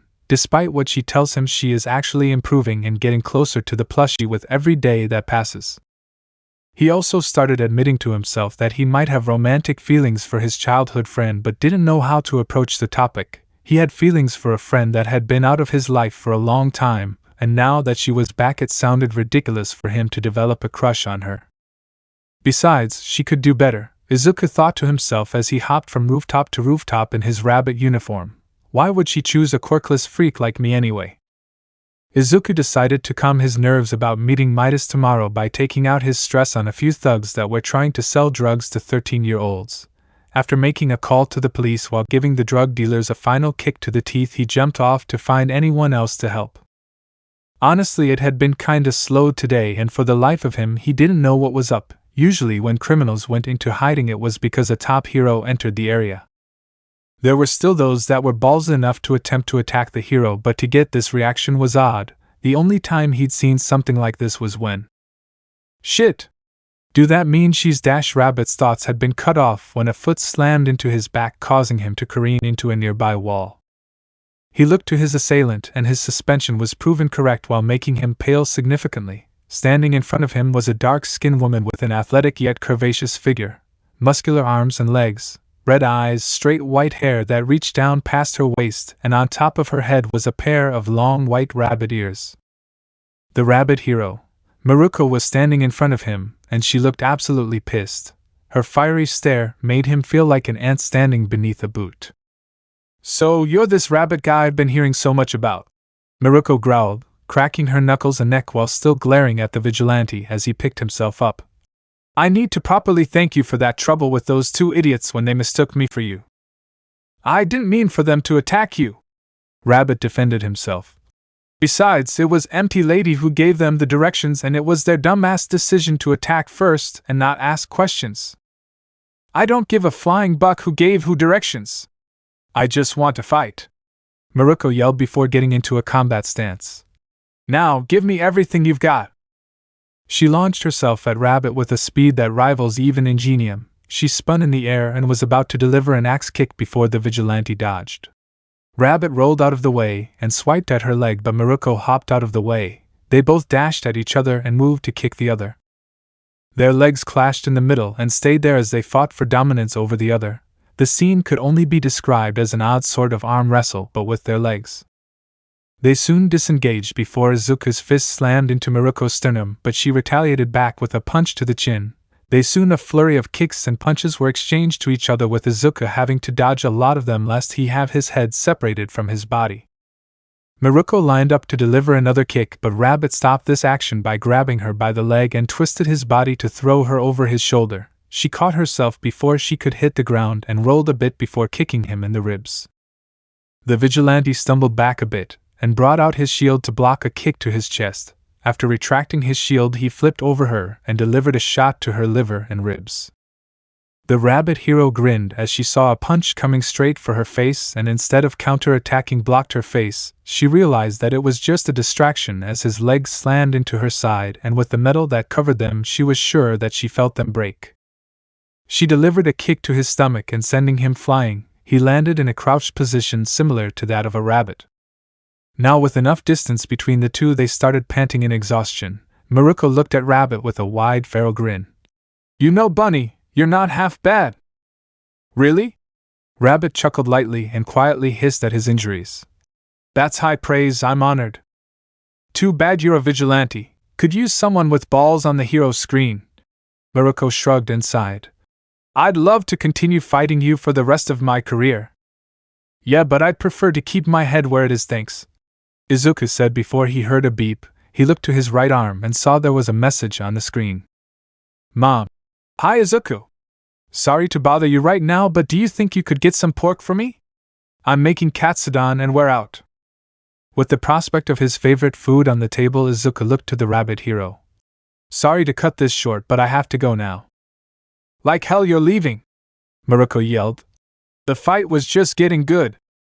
"Sorry, but I gotta bounce." Mirko jumped at him to stop him from trying to escape. Rabbit pulled out his gun and shot her with lockup. "It'll last for an hour, any longer than I'd consider calling a doctor about it." He walked to the edge of the roof before looking over his shoulder to her. Maybe next time we could finish this fight? With that, he left the rabbit hero on that roof and went off to get the item his mother asked for. She looked at where Rabbit jumped off to and grinned to herself. "Oh, I like him," she said. "And I'll hold you to that rematch." Izuku walked through the streets in his Akatani Mikumo disguise because he was going to the location of where to meet to be taken to Citadel. If he was being honest with himself, he was as nervous as the day he first started being a vigilante. Izuku shook his head to clear his thoughts as he had just arrived at the location. It was an old and dilapidated boat shed near the outskirts of Takoba Municipal Beach. Taking a deep breath, he knocked on the door in a pattern to signify that if the person he was supposed to meet was there, they would know he was there. Seconds felt like an eternity as Izuku stood there watching the old door, and felt his mind racing with possibles that they'd figured him out. He was knocked out of his thoughts as the door slowly and crackly opened to reveal the one he was supposed to meet. He was a skinny, tall man with sickly pale skin and raven black hair that faded into purple tips. His scara were black and that made his purple eyes almost glow. He wore a long black cloak with red highlights that had a hood attached. Underneath was a black vest, a white dress shirt underneath and a red tie, dark gray dress pants and black shoes. The man stared at Izuku with a neutral expression, but his piercing purple eyes seemed to be staring straight into his soul. He felt some sweat drip from his forehead from the intense gaze before the man spoke in a soft, wispy but emotionless tone. "Are you Akatani Mikumo?" Izuku nodded in confirmation, hiding the slight shiver he felt from the man's voice. "Then step inside, we will depart soon." Izuku nodded and stepped inside while the man closed the door behind him. He turned to the Citadel member and asked, "If it's not too much trouble, who are you?" The man hummed for a moment, seeming to be contemplating the request before speaking. "You may call me Sharon." On the outside, Izuku retained a neutral expression and nodded at the Citadel member. But on the inside he was screaming as standing right in front of him was Midas's right-hand man. Sharon waved his hand over the water and shadows sprung from his hand, forming a shape that hovered above the water. After a moment, a gondola made of shadows that absorbed all light floated in front of him and above the water. The cloaked man stepped onto the back of the boat and grabbed his oar. "You may step aboard now, sir." Once Izuku got in and sat down, the boat jerked forward and started moving. "I would recommend that you do not fall off when we get going." "Why?" "Unless you'd like to end up dead, then I'd stay put." The disguised vigilante yelped in surprise, and before he could demand what he meant, everything in his vision went black. The only thing he could see was himself, Sharon, and the boat. It still felt like he was moving and the boat rocked like it was sailing through water. Izuku turned back to the villain and asked what was going on. "We are traveling through my quirk," Sharon said simply. "Through this boat that I summoned, we travel through shadows to our destination." "Then what about the whole falling off equals death thing from earlier? If you fall off my boat, you will reappear in the normal world, but burnt and scarred almost beyond recognition," the ferryman said while he continued rowing with a long stick. "I do not know of what happens before death, but from what I know, their eyes and faces are always ones of abject terror." Izuku silently swallowed a lump that gathered in his throat and remained silent for the rest of the voyage. Though to be fair, said voyage was relatively short, as only 2 minutes had passed by before his eyes were assaulted by light one more. He didn't really have a frame of reference for how big the area was, but the word massive would do for now, surrounding the area where tall walls easily dwarfed some of the buildings except for one. Sharon pointed to a large building that was nearby. "That is the meeting place for our leader. We are heading there now." Nodding, Izuku walked with the villain as he continued to analyze the area further. People of Citadel walked everywhere and had places to be. In buildings was the sound of machines slaving away to make support gear for either themselves or other villains. Looking up, Izuku noticed that the sun was shining brightly in the sky and support beams held the glass high in the air. Well, he thought it was glass until the sun glitched before showing an error screen. It eventually rebooted to show the sun once more, but by then Izuku already figured out that the sky was fake and was in fact a bunch of monitors. The question is why? Why show a fake sky? Sadly, he didn't have much time to continue pondering because they reached the entrance to the skyscraper. They entered the lobby and then some nearby elevators. Sharon chose the top floor and they ascended up to the top floor. The elevator had a window to see the outside, and it was because of this that Izuku got a lay of the land. The entire place was a circle, and the building he was currently in was positioned smack in the middle of the whole thing. There were massive water pumps and air compressors near the north, east, and west from where he could see, and could only assume that there was one in the south. Despite having a different layout, the place reminded him of some images he saw of an island. With a ding, the elevator stopped, and the doors opened to reveal a man as tall as Almight and just as muscular. He has short crimson hair, orange eyes, and scars adorned his arms from the elbow to just above his wrists. He was wearing black combat boots, olive green combat pants, and a white tank top. "Ares, good afternoon," Sharon greeted. "I did not expect you to be here. You're usually absent from these types of things." "Had no choice, the boss wanted me here," the man now revealed as Ares said. He looked at Izuku and quirked an eyebrow. "This the new blood?" "Indeed he is, Mikumo, meet Ares," the hooded man introduced before turning back to Ares. "Do we know if Morphus and Demeter will be joining us today?" The brute of a man shrugged his shoulders in a nonchalant manner. Just then another elevator dinged, and out stepped a woman who had short rusty red hair with a fringe that covered her left eye, soft green skin, sapphire blue sclera and red eyes, and her right arm is a conglomerate of green vine tendrils. She wore a black crop leather jacket with a white t-shirt underneath with the right sleeves ripped to accommodate for her vine arm, tan pants and black knee-high boots. She looked at the fellow Citadel member, and a large sharp-toothed smile stretched across her lips. "What's up, buckers?" she yelled as she threw her arms to the side. "Demeter," Sharon said as he ignored her rather crass greeting. Ares, on the other hand, grinned back and fist-bumped her. "This is Mikumo, he's our new recruit." Demeter came over and inspected Izuku top to bottom while circling him like a shark that just found its meal. She stopped in front of his face and leaned in to the point that their noses almost touched. Izuku gulped as she glared into his very soul before she grinned at him. "You're cute." "W what?" Izuku scratched as his face exploded into a blush, causing Demeter to fall on her back and laugh like a hyena. Ares joined her, as he too doubled over laughing. Sharon sighed and pinched the bridge of his nose. "Children, the lot of you," he muttered before looking at Izuku. "Please forget her, Mikumo. Her intelligence is, for a lack of a better term, like the old DVD logo that bounces around the screen, and only when it hits the corner is she capable of intelligent thought." "Hey!" Before anything else could be said, a door opened and a woman stepped out. She had mint green slit eyes, long dark teal hair tied into a ponytail, and snake-like scales around her face. She was wearing a dark gray double-breasted suit with an olive green dress shirt underneath, a black tie, dark gray skirt, black leggings, and black boots. "Midas is ready for you," the woman said with a small bow. When she spoke, when Izuku saw that she had sharp fangs. "Thank you, Morphus," Sharon said as the woman, Morphus, nodded, and they all headed inside. Inside the room sat the man that started Izuku down this path, the man that took his father away from him and his mother. Sitting behind a wooden mahogany desk and on an ornate wooden chair sat Midas. He had short dark blonde hair, golden yellow eyes, and light beard stubble on his face. He wore a white suit, a black tie hung from his neck over a yellow dress shirt, a red spider lily attached to his left lapel, black dress pants, white dress shoes, and black artist gloves covering his hands.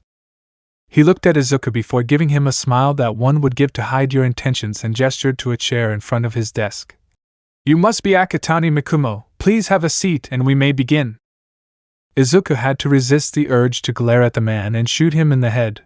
Fortunately, he didn't have any weapon to use yet, and he hid his hatred for the man well as he sat down opposite to him. Sharon and Demeter took to Midas's sides while Morpheus and Ares stood behind Izuku. He knew what they were doing as he expected to be wary of him until they could trust him. "I have to say, boy, you've impressed me with your quirk," Midas began as he interlocked his fingers together and rested them on his desk. "Not just anyone could guess my quirk like that, though it did say that you had to look at someone to analyze them." Izuku cursed himself inside his head at the slip-up but remained strong. "That wasn't me using my quirk, sir, just general knowledge of myth and noticing how the contact reacted." The blonde raised an eyebrow at Izuku's words and leaned back in his chair while still keeping eye contact with Izuku. He reached for a drawer in his desk and pulled it open before retrieving a single yen coin. How about we play a little game then, and something I've always wanted to try. I toss this coin and you have to guess which hand the coin is in, Midas said as he tossed the coin up before catching it again. Sound interesting? What's the catch? Izuku raised an eyebrow. This was surprisingly easy, so there had to be a catch. Maybe I have to do it in a time limit? Eyes closed? No catch, just a simple coin toss, the blonde said simply. You said that you weren't using your quirk. This time I want to see it in action. Midas stood from his chair and tossed the coin, but as soon as it came back down to chest level, his hands moved at speeds that would make most speed quirk users jealous. They were moving so fast that they became a blur, and to most it was nigh impossible to keep up as she passed the coin from hand to hand. He eventually stopped and held out his closed fists. His expression was neutral, and Izuku looked at the man's hands to make his choice. Left. The others looked at Midas expectantly and saw him lift an eyebrow. He opened his hands, and in his left hand was the yen coin. Good guess, let's kick it up a notch. Stepping forward, Sharon took Midas's left while Demeter took his right, and once they were in place, Midas repeated the action with the two Citadel members joining in. Demeter used all her vines while Sharon used his left hand. They kept up with their leader's speed surprisingly well. They stopped and held out their fists as well. Izuku was silent for a moment before lifting his hand to point, only to jab his thumb behind him with a smirk. Ares' right hand? Silence fell in the room once more as Ares opened his right hand and tossed the coin back to his leader. Midas matched Izuku's smirk and slowly clapped. Well done, very well done. Before he sat back down, he tossed Izuku the coin. Welcome to Citadel Mikumo. Starting next week you'll meet Sharon at the location you were given and start work. What about school? I still have to attend, Izuku said. Really, it was just so he could still see Toru. That is why you will only come here on Mondays, Wednesdays, and Fridays, the boss continued. On Monday you're going to be training with Ares. Wednesdays you'll be analyzing the members of Citadel and come up with ways they could improve, and finally on Fridays you'll be taking over what Akaharu Akinasuke used to do. If I remember correctly, he said something about being a caretaker for brats. Do they bring their children with them and want me to babysit them?